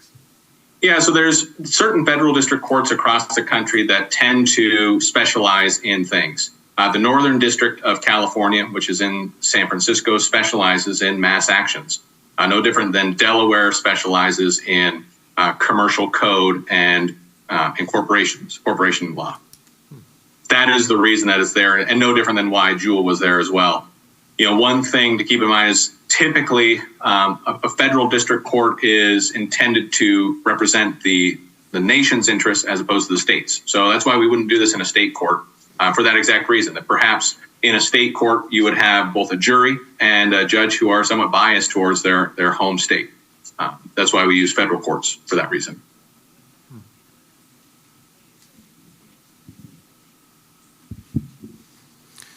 I have a couple of questions. I don't know if it's necessarily for Garrett, but has Tumwater School District tried to bring anything forward legally to address this issue? Not to my knowledge. I'm sorry. Has Tumwater School District tried to bring anything forward in this type? No, nothing I'm aware of. And I don't know, Garrett, if you'd like to speak to that, if a district alone. Yeah, so, the only district who is, well, there's now two. Seattle Public Schools took the leading edge. They filed their lawsuit in January. Kent followed shortly thereafter. very similar to 2 years ago with Jewel. To my knowledge, I have not heard or seen of a school district going alone against one of these for the practical reason that they'd be bankrupt. There's no way for one school district to go to legal battle against a corporation like Meta. The legal fees alone would bankrupt you. Even one the size of Seattle can't do it alone, which is why we do these mass actions. And then what has Lance said about this lawsuit? I don't think we've worked directly with Lance on this lawsuit. This is the firm that's... Right, but Lance is our general counsel. He Right. also represents the board, so he's not been made aware of this or weighed in on it. Have you talked to Lance about it at all? I don't know that... Lance is aware there's a mass. I'm sure he's aware, yeah. I mean, yeah, of course he's aware. But he hasn't weighed in on, he hasn't. Are you talking Lance Andre over at Porter Yes. Foster? Yes. So that's a bit of a concern to me as well, too. We haven't addressed this internally either in any way, and then Lance hasn't weighed on it. That's concerning just to jump on this to me initially. I have some questions about the language in the resolution. There's nothing, excessive is a pretty subjective term there to definition, and we don't have anything in our policies around the word excessive, nor do we have anything around social media. So can you explain to me how boards are able to take this position of these words when, and maybe other districts do, but we don't? So is that a concern or a conflict? We're making a statement here, but we've not put any guardrails or tried to address this anyway at all, and it sounds like we've not tried to pursue this either. So how can we use these words and these terms? Sure. One of the things this board resolution is based on the complaint that would be filed on behalf of the district. That complaint relies on research that has been conducted in large part by Seattle Public Schools and some of the things that they found. That complaint is available online. I'd be happy to share it with you if you'd like. I guess one of the things that, from our perspective is you don't have to join this. I'm sensing quite a bit of reservation about doing so. You certainly don't have to make a decision tonight. The reason that we are canvassing now is because in the lawsuit that just got done with, there was a financial incentive to be early to the table. Districts that participated 3 years ago got a higher settlement rate than those that joined last year. That's why we're out here doing this. If it's not right for the district, it doesn't have to be right. I'm not saying, I'm not going to speak for everybody. I'm not going to say, I don't know if it's right or wrong. We're using a lot of terms here. We're not getting any explanation. So we asked about some of the evidence that would be used. That seemed pretty vague. We asked about what's actually going to be done right now to protect the people that are victims of this, that we're using for this, and that's a little vague. The research done by Seattle Public Schools, that I would like to see the research as well too to support this. We're just seeing this resolution. So we talk about community. I have no problem making a resolution about this community and the kids and the youth in it. The state, I feel I'm starting to step out of my zone, and talking about a nation, I'm definitely overreaching. I don't have that ability or sense, or I haven't even seen the research, and even if I did, I'm not sure that's my place. So like I said, I get the intent. It's done harm to our youth for sure, but this resolution, it doesn't align with what the district's actions have been. So we seem to be pointing a pretty heavy finger at someone, but yet haven't taken any real firm steps internally to try to address this or fix it. So I don't know if we're having reservations about it. It's just I have concerns about the resolution. Other people, I think, maybe have concerns about other areas. I don't know. This was a draft resolution. It's certainly not one that you have to adopt. And in fact, I'm not sure that you would even need to adopt a resolution to authorize your superintendent to begin this. It could be a mere agenda item. But I'd be happy to work with you on crafting a resolution that is more narrowly tailored as you see fit. Well, and I went to check the Juul resolution and I couldn't find it. I don't recall it being this type of language. I don't remember, and the one here is for the settlement. It's not the original resolution that we approved or passed. So again, there's some concerns here that, the overall, it doesn't help the kids that have been impacted by it, and it's a very, very long path that has minimal payout. Is there money? Probably, yeah. Are you sure this is going to be a 2 to 5 hour commitment to gather the information around the evidence? That seems, if we're gathering evidence, and I'm a lawyer representing someone, 2 to 5 hours seems pretty low as far as gathering that evidence. Are we sure about that, or? Well, I can tell you that was the average for the Juul, and I anticipate that it would be very similar here. These are what are called court-ordered plaintiffs' questionnaires, and they do it as a means of streamlining discovery because you have 1,600, 2,000 participants. A lot of the information that will be requested is readily available. It's your policies and procedures, it's reports out of Skyward. To the extent that it goes beyond that, I was not aware of any district that was in double-digit hour time for the last one, and we represented a couple hundred districts. Okay, and I just have one, I'll give up my time here. I'll ask one more question. What happens if we don't pass this? Can we join at any time? What is the impact? What is the downstream effects? Can we join later? Can you explain that a little more, at least just what you're able to? Brush. Lawsuits began in January. We are beginning to file complaints on behalf of school districts that we represent right now. I anticipate that this will be a 3 to 4 year litigation cycle. It was the last time. If you join early, there would likely be an incentive to it. If you join late, there would likely be a disincentive to it. I don't think that there's going to be a lick of difference between signing up tonight and signing up in June. By the time we get to the fall, there may be things that have changed. I can't tell you that right now. We are in week 8, week 9 of litigation. So, a question. Could we... Closer. I'm sorry. Could we decide to go ahead and be part of the mass action lawsuit and then seek a revision of the resolution? Absolutely. You don't have to adopt this resolution at all. You could just move to join the lawsuit and authorize your superintendent to sign the engagement letter, and then you're not going to hear from us probably for 5 to 6 months until the court orders a plaintiff's questionnaire. At that point, you're going to have 2 to 5 hours of staff time. Then you're not going to hear from us again until we determine who the bellwether cases are and whether settlement discussions are taking place. I mean, it's that heavy of a lift. That's it. Okay, thank you.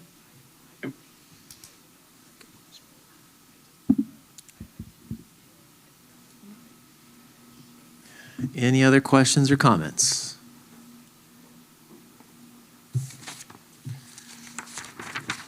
All right, thank you, Garrett. Appreciate your time. Thank you. Thank you. Thank you very much. Thanks, Garrett. I'll be in touch. Thank you for sitting on the Zoom for so long. Appreciate No worries. it. Have a great evening. You too. Bye. All right, we'll now transition to action items, the first of which Superintendent Meyer will present on the recommended approval of Resolution 06-2223, social media litigation. Okay. We had a little presentation for you we had a little surprise for you, but we can't find them, so apologize. We'll maybe have that happen next time. Sorry, it was a surprise, but we'll tell you later.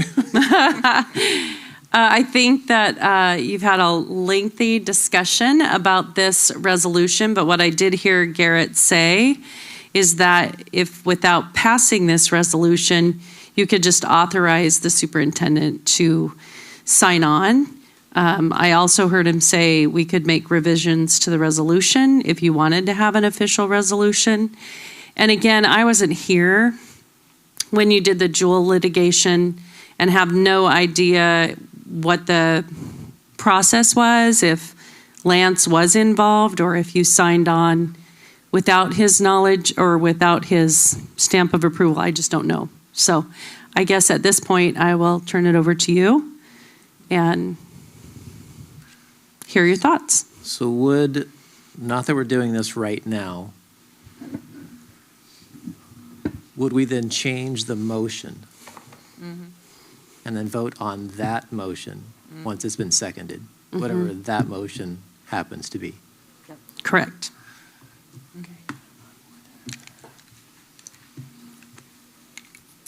Well, who would like to start the discussion?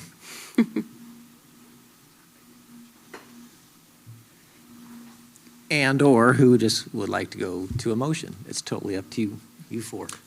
I'll give just a quick input. I like that there's an option of not passing the resolution. That's great. That gives me something to think about now, and I don't feel comfortable passing it on the fly tonight, changing it. So I definitely could do it at a time in the future, it sounds like. So I've read enough, and I was married to a lawyer for many years. And so looking at the resolution, it has a lot of lawyer speak in it. I think that the most important point, though, is that I think most of us would agree that social media is kind of out of control. Their algorithms have been very negative in many respects. And I agree that the cost for even the biggest school district in the state to try to do something is excessive for them. Okay, using the word excessive. Again, lawyer speak. So I would think that it may be beneficial for us to move ahead with the mass action suit, and then one can adjust the resolution in the future to come up with a more data-driven word. You know, that's my thinking. I think it's too subjective of description. It just jumps out at me as who's to say what excessive is. We have to be more data-driven and have a better way to describe it. That's my thinking. But I think that again, looking at it like a grant or something that we would be awarded, that it would behoove us to have some funds to help the kids.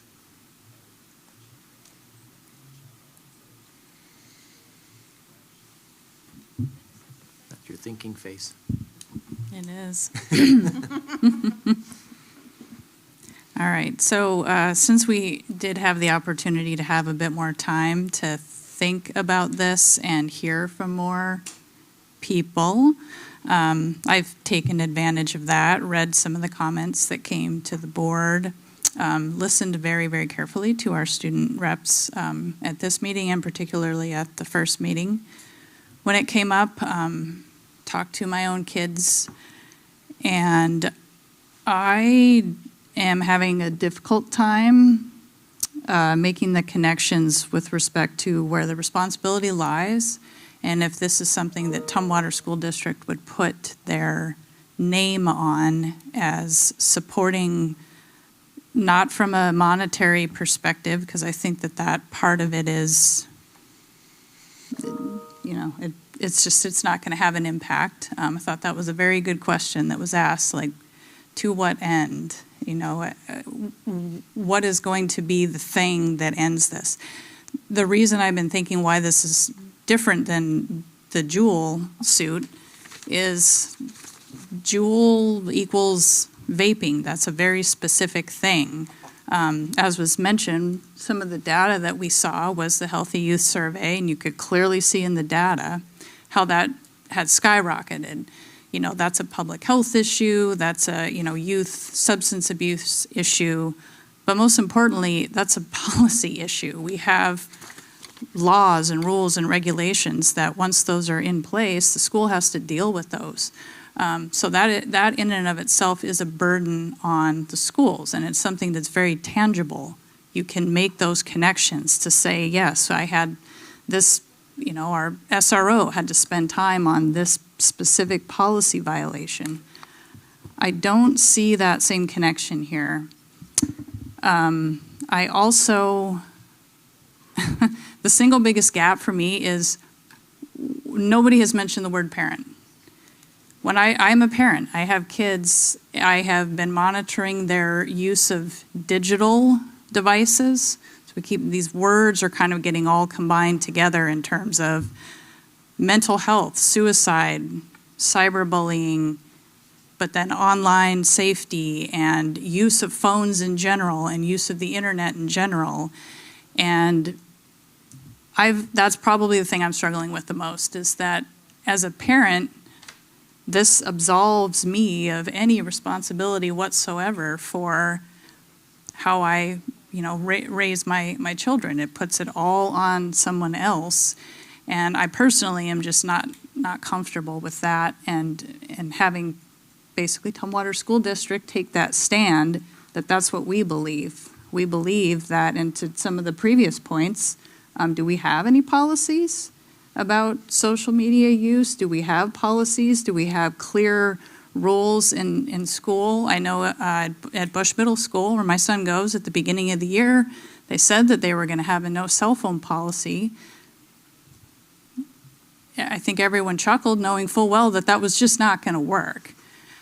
So again, to the points that were made previously, even if we did have those things and manage everything within the school day, people are still going to go home and live their lives. Kids are going to go home maybe with their parents and their families, and all of these influences that all play a part in what's going on with youth mental health. It's not something that we can definitively blame TikTok for. Off soapbox. Do you want to go first? Oh, okay.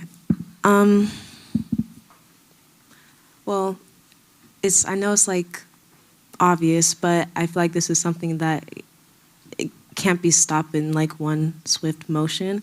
And I think as a student now and as like a teenager now who's like grown up with a lot of technology compared to like a few decades before, I just think that the idea of the lawsuit is good, having the corporations responsible for their algorithms. I think as a district, we should be more responsible for the things that happen like in our schools rather than things that happen inside like other schools first. So basically, like, before we like just go into like a lawsuit, that's their fault, that's the corporation's fault, and it is their fault. As for like who their algorithms are like catering to, is catering to us, that's their fault for that. But also I think before we like jump into that, if we are maybe just like looking more at like our data that we have now, or like instances of all the like internet, social media related incidents that happen inside our schools first before we do that, because as he was like reading the thing, it was pretty vague. The examples and I guess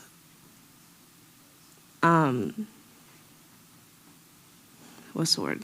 Evidence for it was pretty vague because they didn't have it yet, and also what outcomes they want were pretty vague if we were to win this. So I think maybe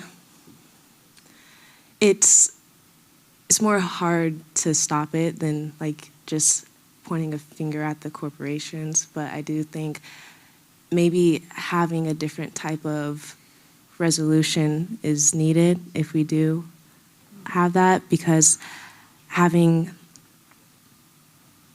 stricter regulations for those companies is probably the way to go. And it seems from what I got that they didn't have any specific things they had in mind other than don't cater violent, harmful algorithms to children. So maybe having more specific things. So, yeah. I actually was going to say a lot of what Amia said, so I kind of completely agree with her.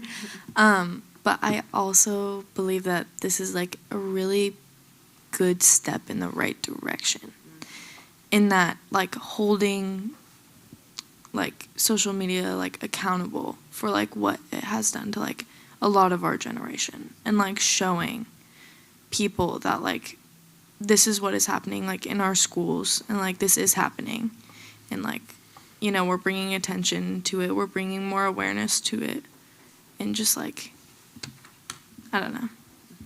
Yeah, I think it's a good, I don't know, a good step in the right direction, because I know like it's very hard to come up with like something to help this because it has never happened, you know? It's like very new. Mm-hmm. But I think this is a really like positive impact. So I see things similarly in that it would be a step, and to put the big tech companies on notice that we're watching them and that we realize that they have had a lot of negative effects on our youth. I also look at it as a source of funds. Similar, one of our problems that we have currently is that we cannot get enough money from the state for special ed. Okay, and that we don't expect that this will give us all the money we need to help students counter the negative effects of the algorithms in social media. But it is a step that would allow us to have some funds to hopefully move in a better direction to help our students. I also would like to say another thing. I don't think I just completely, like, I honestly just don't think I completely, like, understand everything. But, what would be, like, bad about joining this? Like, what negative impacts would it have on our school district? Because I don't really understand, like, what it would do negatively. Like, I feel like it would only improve our school district. It wouldn't, like, have a negative impact. But I also don't know if I completely understand. So one thing I would say to give a little bit broader perspective is that we had a presentation earlier about the Chromebooks, okay, and how much money we spend as a district. And I believe it's Google that provides the Chromebooks that we purchased them from. And did you say it was $700,000? So Google is already benefiting from the school district. And if they're doing some stuff in another realm of their business that is hurtful to our students, it's not going to hurt them to pay a little bit, you know, through things. And so I think it helps to create a little bit better balance, that yes, they provide good stuff, but also that it doesn't hurt for them to be put on notice that we're watching them, that what they do can be very hurtful for our young people. So Alex, exactly what you said is how I've been feeling these past couple weeks. I have been like grappling with myself and reflecting on and asking myself that question, what is the con? And I'm struggling with it because I don't truly understand the whole thing either. And so I'm right there with you. I think it's worthwhile pursuing. And right now I have more questions than answers. But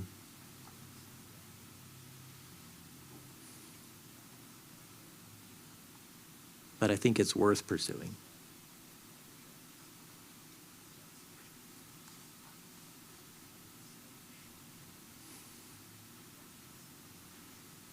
What I'm about to say is a little controversial, so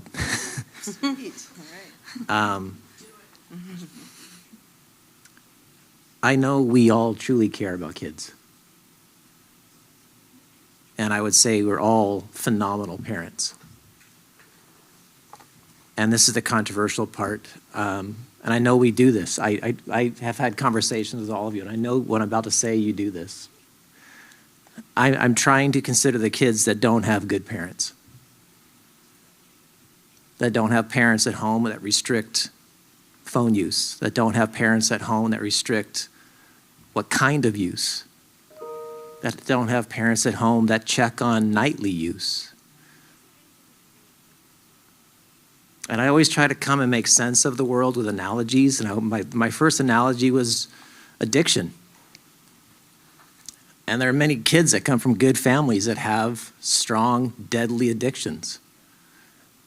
There are many kids that come from poor families that have some strong, deadly addictions. And if there was something that I could do that would lessen that, I would want to do it. And I know the what do we do, and we can't do everything, but the one thing we can do is to get them to stop using an algorithm that purposely puts harmful images in front of kids.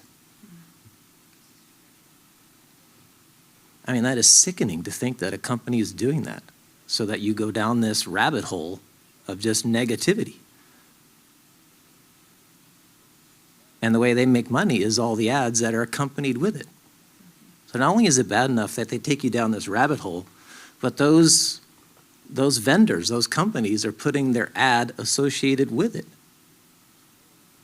It's just sick. And what does that say about us as a society? Mm-hmm.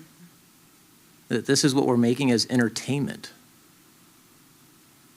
I agree, this is something that should be done on a federal level, but it isn't. So it's like, at what point do we say enough is enough?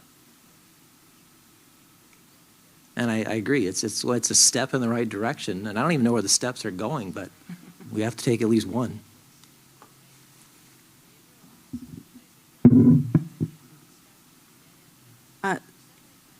So I'd like to make a motion that we'd give permission to Carol to sign the permission to enter into the lawsuit, not the resolution, but permission for Carol to sign on. That's my motion. Second. So now discussion.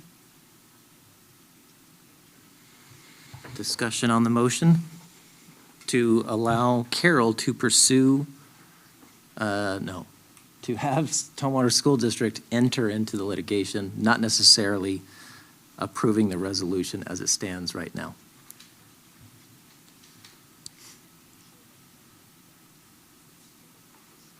So I guess I don't know what the difference between those two things would be, if it would have the same effect, because from what I understood from the presentation, this litigation doesn't mean anything. This is a value statement because we can edit it however we choose, and he said we don't even need one. Correct. Okay. So the motion is just for Carol to sign something that says Tumwater is part of the lawsuit. It's not the resolution. And so I didn't speak before. I was waiting for this discussion. The reason I'd like to, what I've been thinking about is that first person who finally sued the cigarette companies.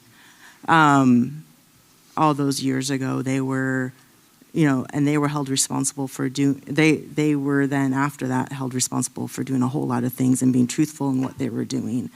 And so that's how I look at this is, like our student rep said, like, who else is going to hold these companies responsible if it's not us? And I do think that there's a role that we play, and I think what we couple with this is this won't be done for 3 or 4 years. It doesn't mean we sit around and wait for this to get done before we do anything.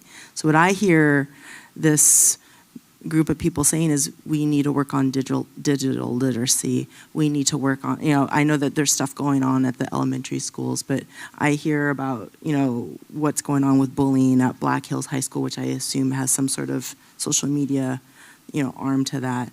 I think that's what I hear is we're not going to wait for this lawsuit. This lawsuit's not going to save us from this, but it will make a statement to these companies that they can't take advantage of our kids anymore. That's why I support us signing on to the lawsuit.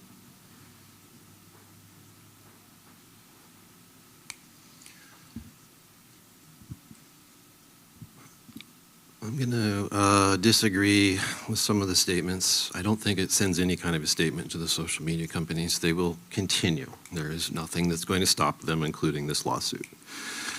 There is nothing guaranteed to say they're going to stop using an algorithm or change it or come up with a different way. Nothing is guaranteed at all to change in this. Thank you, Darby, for having being brave enough to what you said. I feel the exact same way. This is mostly a parent issue. I feel like we're signing on for Tumwater School District. We're deflecting all accountability and responsibility and suing, and we haven't done anything. I don't think I can support this anyway going forward. So I have just like one more thought in terms of where I was starting to like look at the resolution and again think about it from more of a value perspective, because I mean that is kind of what we're talking about here, where it's not about the money, it's not about them actually changing anything, it's about trying to make a statement and hold, you know, social media accountable. So when I talk to my own children about this, one of the reasons why I started to question it so much is because the first time I brought it up, I had the most difficult time explaining to them what it was. Probably because they've grown up with, you know, phones and such, and just we're really struggling with the notion of why would a school district somehow be held accountable. So in asking my youngest about, well, what would happen if something were to change, you know, with respect to social media or just in that umbrella, it was, well, I think life would be a lot more difficult, or like it would be a lot harder. And that reminded me of some of the conversation in the first meeting we had, whereas there's a lot of positive things that have come from social media. So we are focusing here specifically, it sounds like, on an algorithm that this whistleblower, whoever has identified that there is something very specific in particular. And I think that that's really critically important to bear in mind with respect to some kind of litigation. I don't know anything about this stuff, not a lawyer at all. But maybe it's a minor concern, but the idea of this thing goes forward, and, you know, how do we know if things that are actually quite positive about the networking and everything, all the positive uses of social media, don't end up getting pulled back? And you know, so it's one of those many considerations that is really hard to get a handle on right here, not knowing anything about it. To Casey's previous question about if our lawyer has been able to advise us at all, and also the previous question, Alex, that you had about what are the negative, you know, what are the possible downsides. I don't know that either, but I would actually kind of like to hear more from an attorney to know if there are some potential downsides of us signing on to something, and would that be beholden us later in the future. And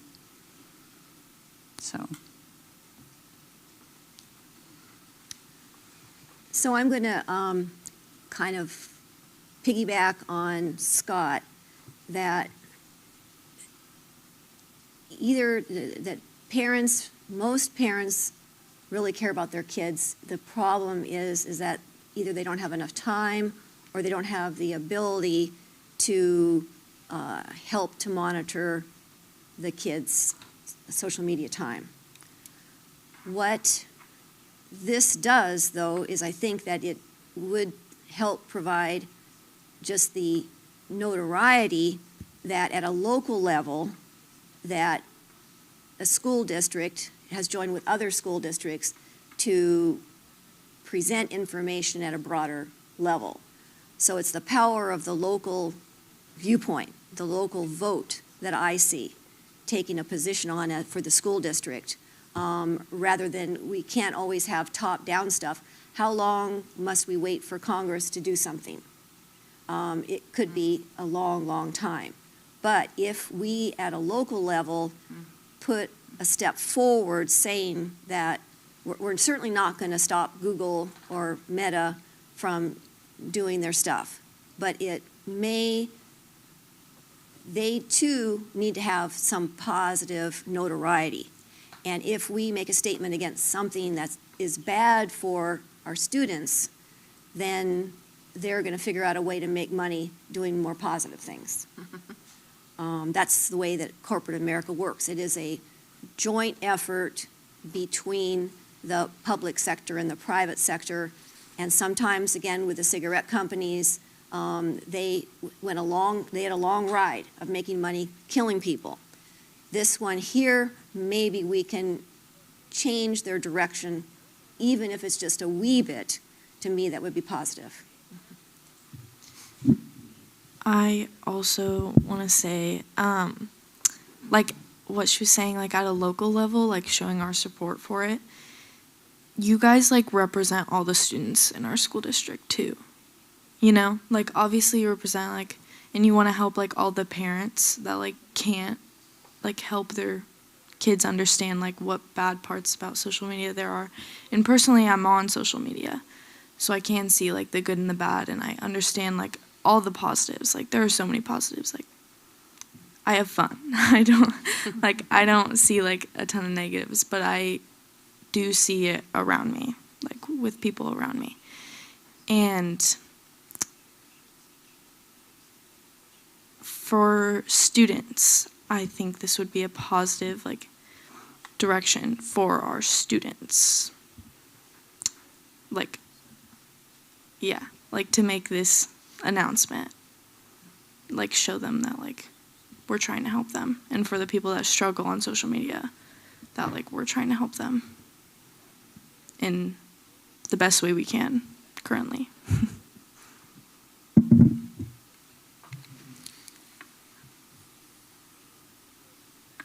All right, call the question. I don't know what that means. Take the vote. Okay, so there's been a motion, it's been seconded to give Superintendent Meyer the authority to take action against the social, or to join the social media litigation. All those in favor say aye. Aye. Aye. All those opposed? Nay. I will break the tie and I'll vote aye. So with that, Motion. the motion has passed to join the social media litigation. Good discussion. That was great. Good discussion. Yes. All right, let's keep charging on. Dr. Meyer will now present on the recommended approval of Resolution 072223, the Jewel litigation settlement. So this is the culmination of the previous litigation that you all participated in, and I am recommending this resolution be approved. Discussion?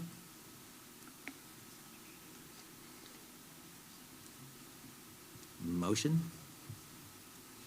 You can just, you want to make a motion, or can you just say all those in favor? Because action It items. says we have to make a Oh, motion. okay. Yeah, following Reading the the script. script. Yeah, good. Let's follow the script. I move that we approve Resolution 072223 Jewel litigation settlement. Is there a second? Second. All those in favor say aye.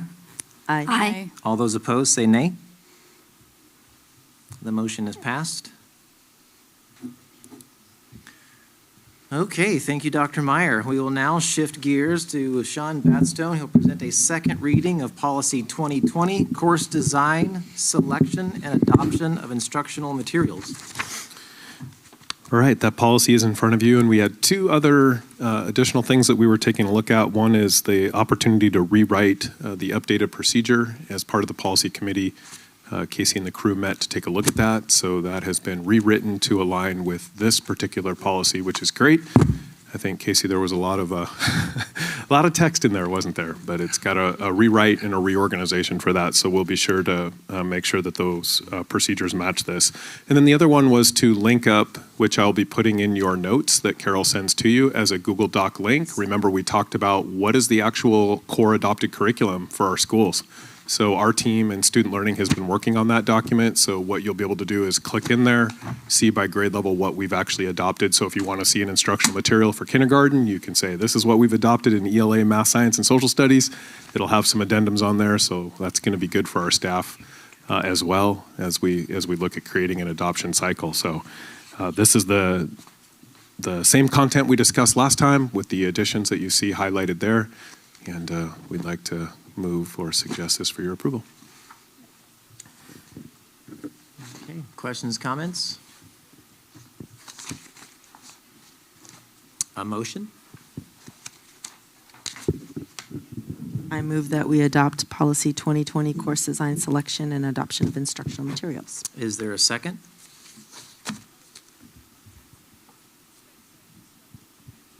Second?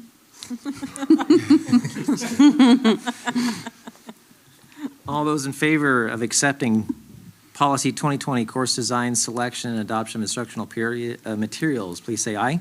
Aye. All those opposed say nay. The motion is passed.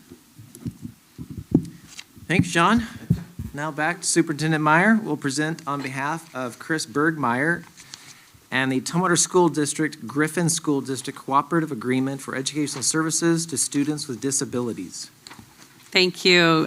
Chris couldn't be here tonight. I don't know if you're aware that she really did a number on her arm, and she had a follow-up doctor's appointment this afternoon to see if she has access to her hand. So hopefully it's going to be working. Yeah, it's been really rough. So she apologizes for her absence, but this agreement contract with Griffin School District provides a portion of their day with special education services that we will provide from the Tumwater School District to a homebound student otherwise not able to receive their special education services.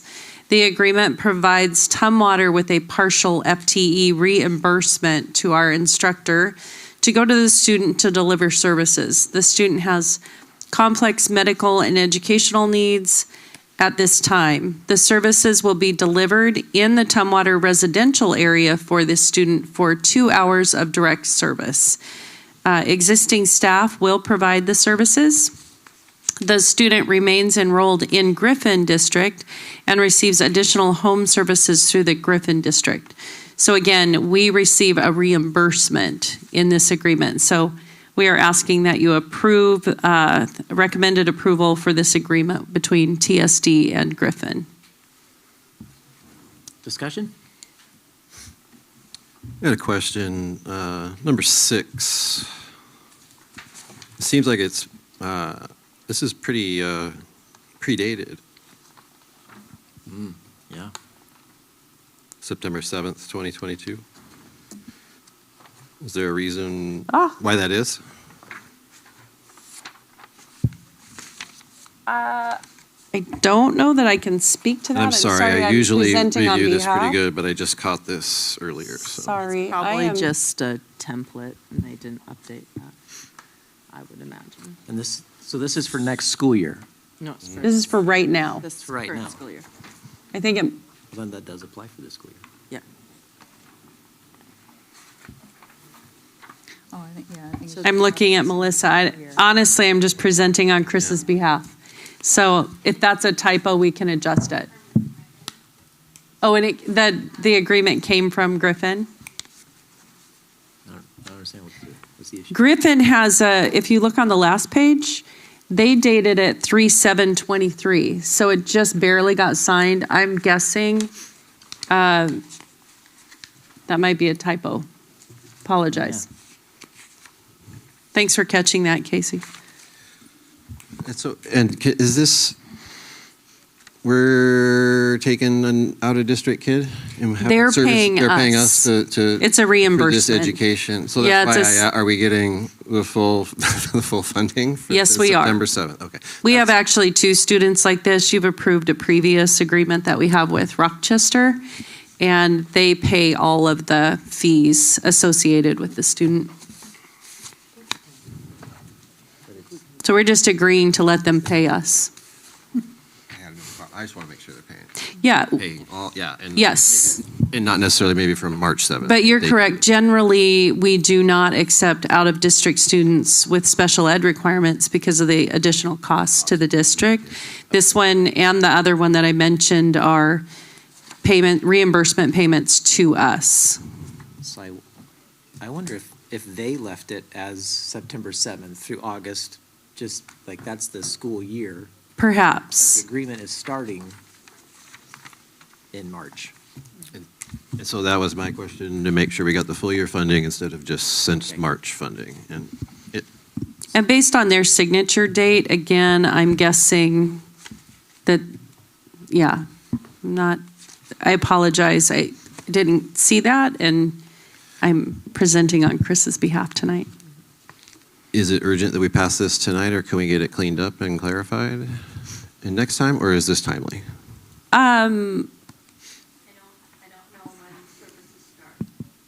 Services can't start till we sign this. I would think it's timely. Could we approve it with the date change? With any appropriate edits? I think we discussed it. I think we're covered. Maybe we just clarify it next time. It seems, I mean. I'm happy to get back to you on that. I don't want to put the way of passing it, especially if it stops somebody's services. So let's do what bring it forward. And then maybe if we do pass it, then we can get more clarification on just how we landed on it. Sure. Okay. Motion? I'd like to be consistent, make all the motions. I move that we approve the TSD Griffin School District Cooperative Agreement for Educational Services to students with disabilities. Is there a second? I'll second. All those in favor say aye. Aye. All those opposed say nay. Motion is passed. Okay. Thank you all. We'll now move on to superintendent's report. Well, I knew tonight was going to be long, so mine will be short. It's only 8:10. Where'd it go? I had an opportunity to go to Is that you? the food bank with Melissa and Michaela, and I can't remember the exact thousands of pounds of food that go out. I want to say 16,000 pounds out of this, and this one's in Olympia, this huge warehouse, and it's pretty amazing how many people they're feeding. And then Michaela invited me to the Lacey Food Bank, and it is, if you haven't been there, it's just the most darling set of buildings. They have a garden in the back. These were her two co-workers, Erin and Zoe, and they just gave me such a great tour last week. And what I really wanted to point out, if you looked up at the top corner where I made that one sign bigger that says canned goods, it's in multiple languages. So pretty incredible. And then they have a fresh building for fresh produce that wasn't open on this particular day, but it's like a little store. They have 25 people in at each time, and then the cart goes out and the next person comes in, and it's just really impressive what they're doing for our community. And I think you might recall Matthew Herzog has been volunteering, our graduate, at the food bank. And so I was really inspired to see what's been happening there. If you didn't know, I know there are a couple of us. Why isn't he? At the event, it was a surprise that Tim Graham was inducted into the Hall of Fame. And I see someone in the audience who did a lot of work, Corey, at the event with a team of kids. Corey's our bowling coach at Tumwater High, and I've been out there to see that those events too. But if fat heads, these were hilarious. And then I didn't know if you knew. They call, a lot of times with Tim Graham, they call it Tim Water. And this was a t-shirt that we all put on, and it was just a ton of fun. And I don't know if Casey and Melissa have additional comments. They made a record amount of money. Melissa contributed a lot. Yeah, I'm having a barbecue. Other comments, though, about the fundraiser. Tim Graham, it was a great evening. Tim Graham is a fantastic, probably the greatest athletic director in the state, maybe even the nation by far. And Dawn Fowler's a great one too, for sure. We were very fortunate. But yeah, it was a great night. Melissa, I don't know what your bill was, but she's throwing a barbecue for sure. So, and a couple other things. I don't know what else you got. But a great night, lots of staff, students, alumni, and then several administrators as well, too. So. And how many hours was the prep? Like 10, 12, 50, 100? Don't make her cry. Thinking about it. I'll brag. She's still in recovery mode. It was a lovely, lovely night. They did. Kelly put together everybody. I know there's Corey and Amy, and there were a ton of other people that helped with that by far. I know they only had 6 weeks to put it together as opposed to normally 6 months or a year. And they just did a fantastic job. It went off seamless, well attended, and I think they did great, yeah. And Black Hills has one coming up in the month of April, just as a footnote. As you know, we're getting ready for round 2 of our enrollment. We are down, well, since I wrote that one, 102 students, 98%. We've looked at a couple schools. We're doing a couple at around 97%. And that really travels back to that slide that Melissa showed you in the budget where we're reducing by 2 to 3%. That's where that's at. Mm-hmm. So I'm really proud of our district administrators and our HR team and finance team. And Sean's already left, but we have been combing through all of our data and enrollment. And of course, all of the students who are currently here from other districts are part of the numbers that we're using because historically they have close to 100% of those students renew their time to come to us. So they're part of that total number. We have very specific goals for round 2, and then we'll have round 3. And by the time we get to round 3, school buildings that are experiencing a reduction in their teacher group will probably have to provide those options to teachers for where there is a place in the district. But it's a lot of work. I know Melissa can relate. And I'm really proud of the work that we've been doing on this. It's been a really big team effort and we're early to the game, so. Yeah. Mel has a facilities advisory meeting coming up on Monday. Mm-hmm. Yep. So just again, I know Scott and Casey attend those with us. And I mentioned we're going to have a finance meeting coming up, and Jill and Melissa represent you on that committee. And I do want to do a shout out for Casey and the policy committee. We had our first big meeting. And I feel like we got a lot of traction. I don't know if you have anything you want to say about that, Casey? Well, he left, and I know you helped him or guided him and worked on it too. But Sean, did some great work. Carol put together a great presentation. I walked in, they were all ready. They each had their policies. Speed dating, right? Yeah. Speed dating, for sure. And we just hit them one right after another. Jesse was there, so there was a lot of them, and it was very productive, I think. I thought so too. We can come back to this board with more concise, clear information. We hash these things out, talk about them in the policy meeting and get some explanation, and then we can bring them forward more clear and concise. Would you mind just speaking briefly to the, speaking of Jesse and the school discipline, the student discipline policy as related to our buses? Sure. And they just left as well too, so Lori, darn it. I've had a couple of concerns now, and it wasn't just lately, it's been over time too, about behavior across the district, of course, has increased, but inside on buses as well too, obviously. It's not going to just stop when they get on the buses, right? So the behavior on buses was going south, and it might have been a combination of new drivers and coming back from COVID and not knowing our policies maybe clearly 100%, but the concern was, are these behavior issues being captured in the bus and then worked with the school and in conjunction with those, if there's a behavior plan or an IEP plan or a 504, there's making sure there's continuity in this student from when they get to school all the way through till they get off the bus.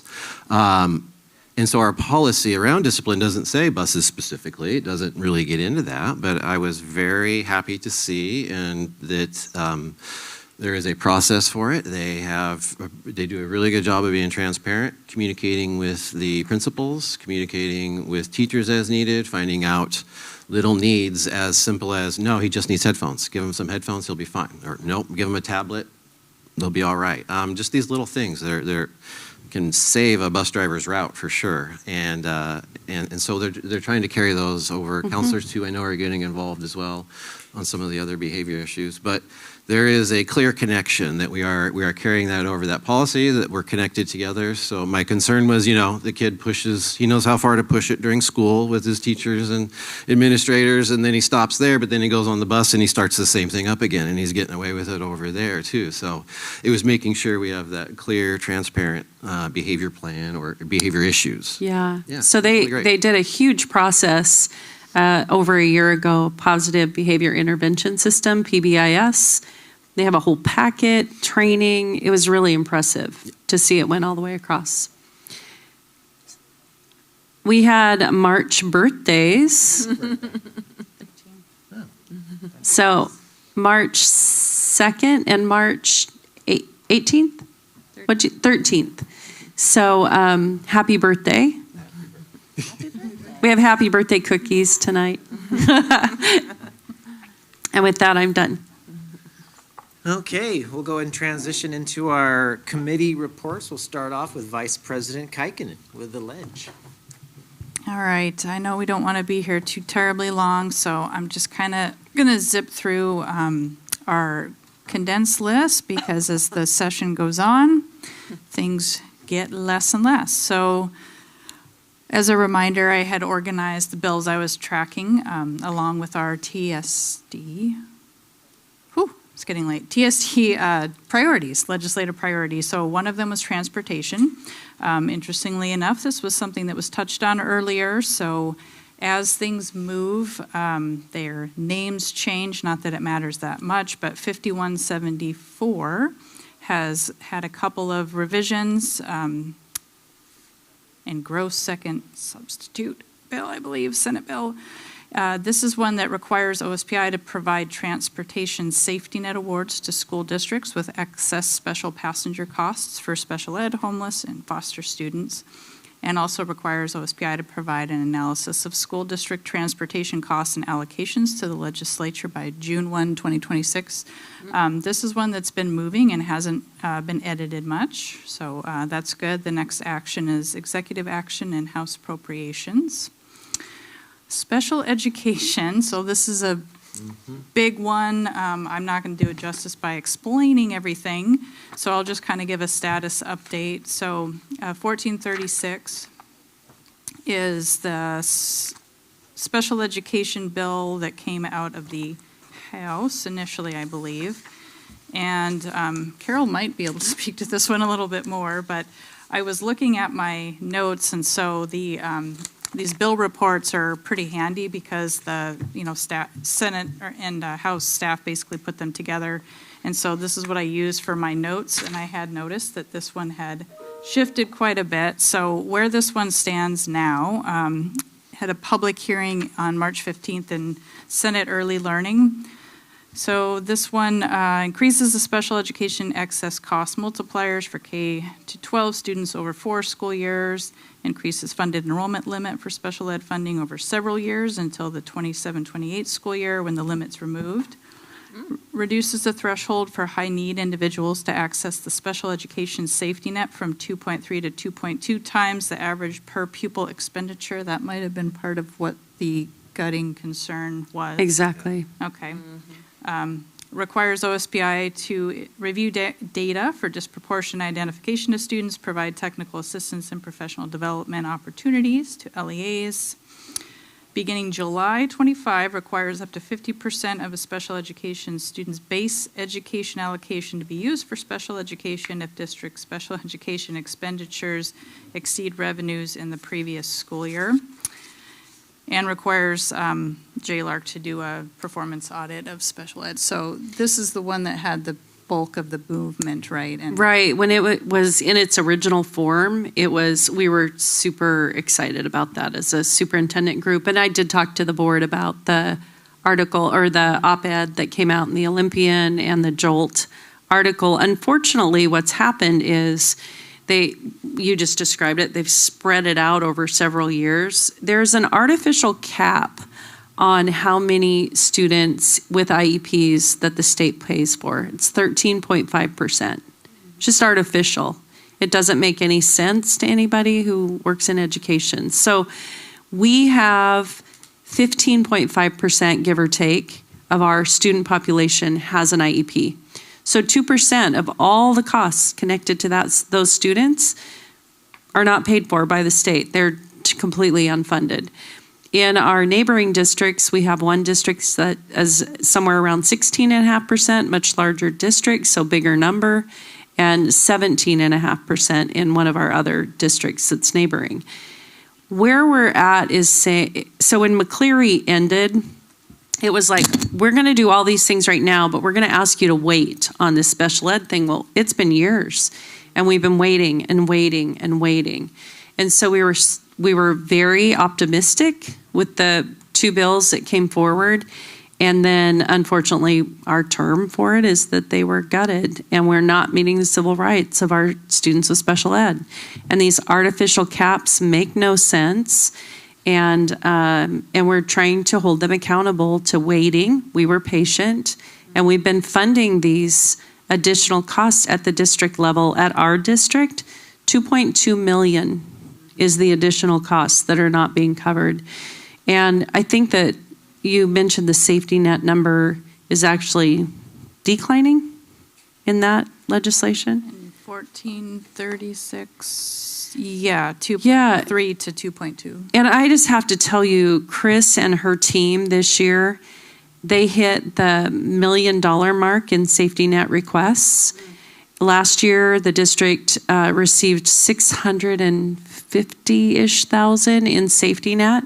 So they're doing all the parts to get that money to recoup that, but it's still, we won't get the whole million, just so you know, FYI. And so we're not recouping the difference of what the extra costs are for us, so.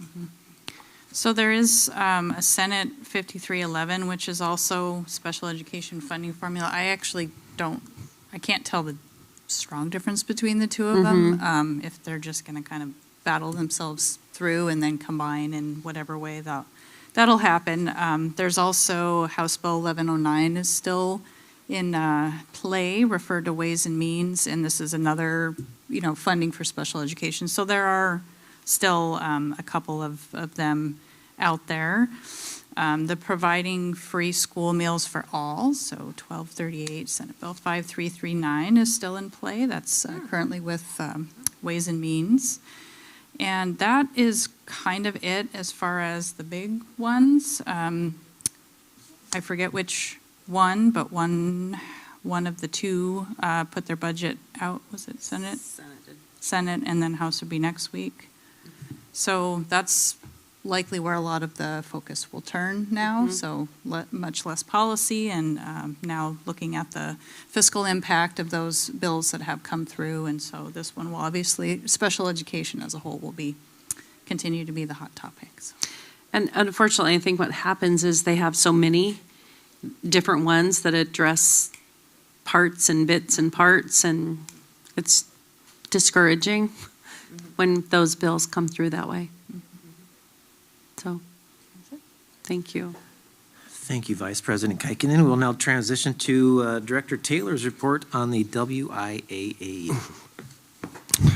Thank you, President Killow. I'll make mine pretty quick today. I don't have anything specific to the district, just a few items to pass on at the WIAA level. This has kind of been a topic that's been floating out there. It's the classification count for the schools, or what classification they'll be in. The count is done on the 21 school year and the 23 school year, and it'll take an average of enrollment over a series of months straight off the P223. P223, look at me. Right. I'm a OSPI nerd now. So they take the OSPI P223 count and then average that over the months in 21 and the same months in 23. That number gives you your classification.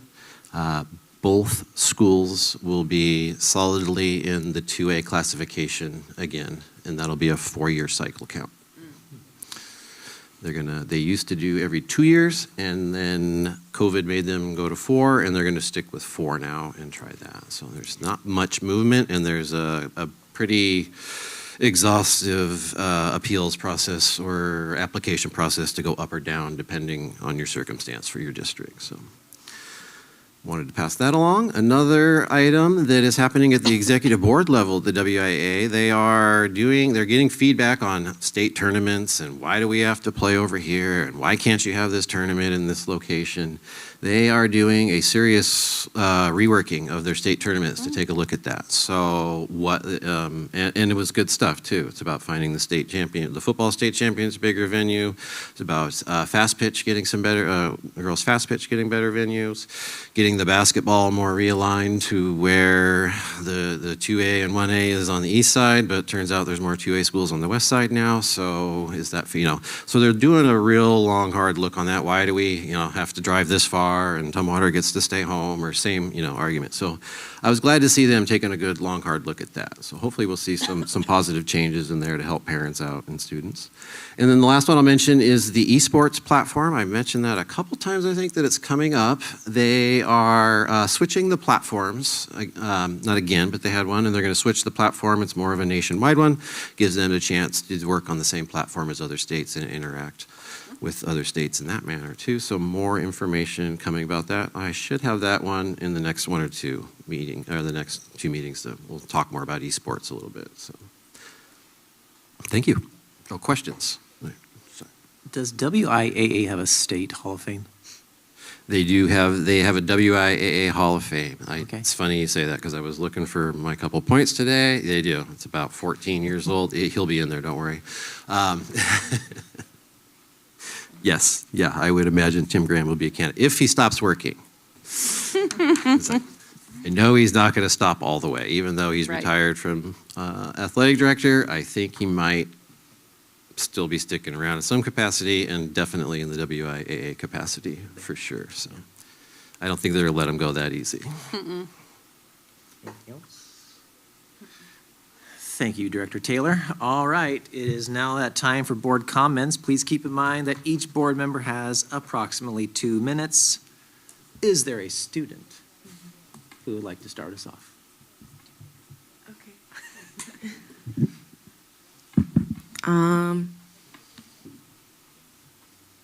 I think that the only thing that's coming to my mind is that I really appreciated the conversations we had, and I think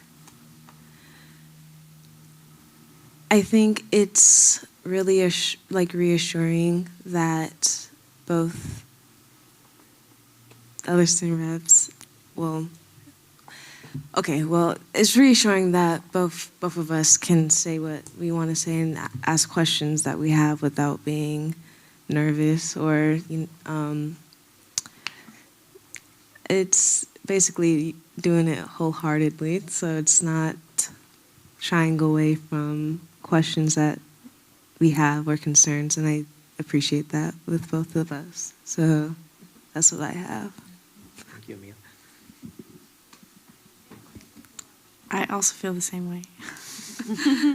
I love that I can share my opinion and I think student reps are just some of the best ideas that a lot of people have had, because it actually gives you guys an idea of what's going on in a student's head and stuff like that.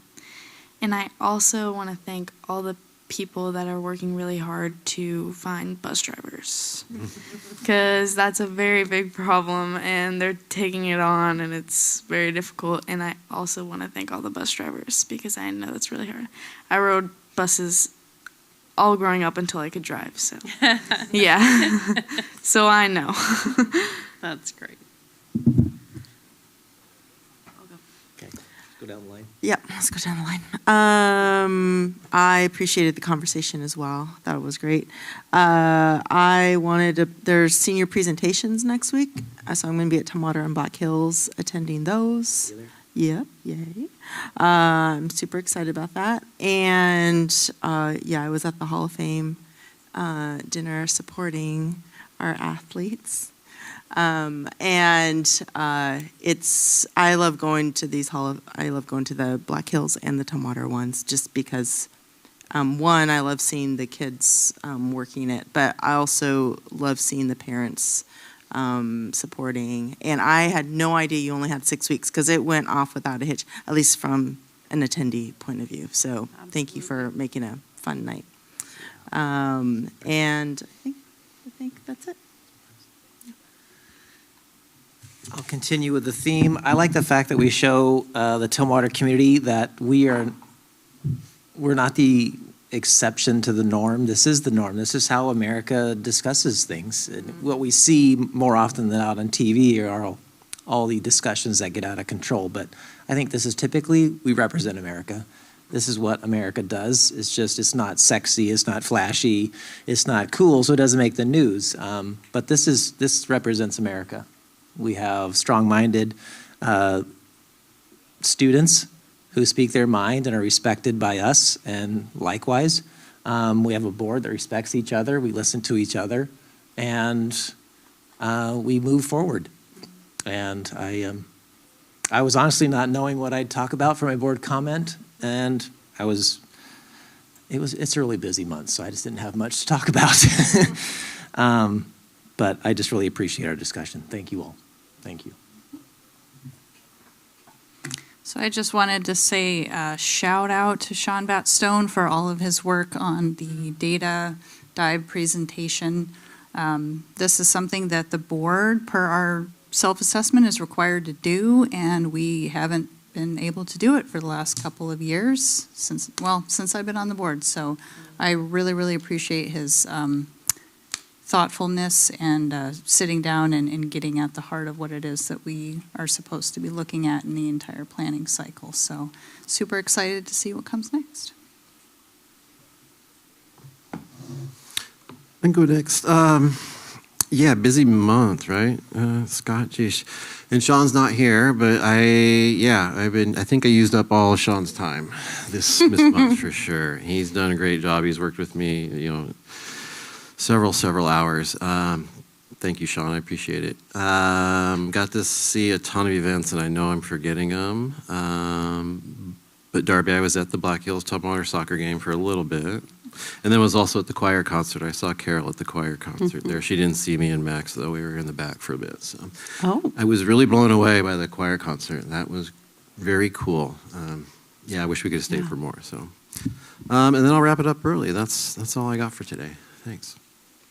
So I have two things. A lot of it is just a ditto of what other folks have said, that to me it is amazing and a very positive thing where we can express different viewpoints, different opinions, and come together. I give a hurrah to the power of local government. And again, it shows that, in my observation, that America lives through the strength of the local viewpoints and actions. The other thing is, as a financial person, financial background, I find it reassuring that the district is moving ahead to be very fiscally responsible and pragmatic. The world has changed in that we are in this back to basics type of environment economically, and it's not just at the federal level, which they have quite a job to do, but at the local level, I'm happy that it seems like we're taking a good lead on this. And again, in a way that we're working together to our main objective, of course, is the best student education that we can help provide. And I think by being fiscally prudent and pragmatic, that it allows us to be there for our kids. One last thank you. Director Adams, thank you so much for the pens. Awesome pens. I love these pens. With no further business coming before the board, the regular meeting is now adjourned at 8:37.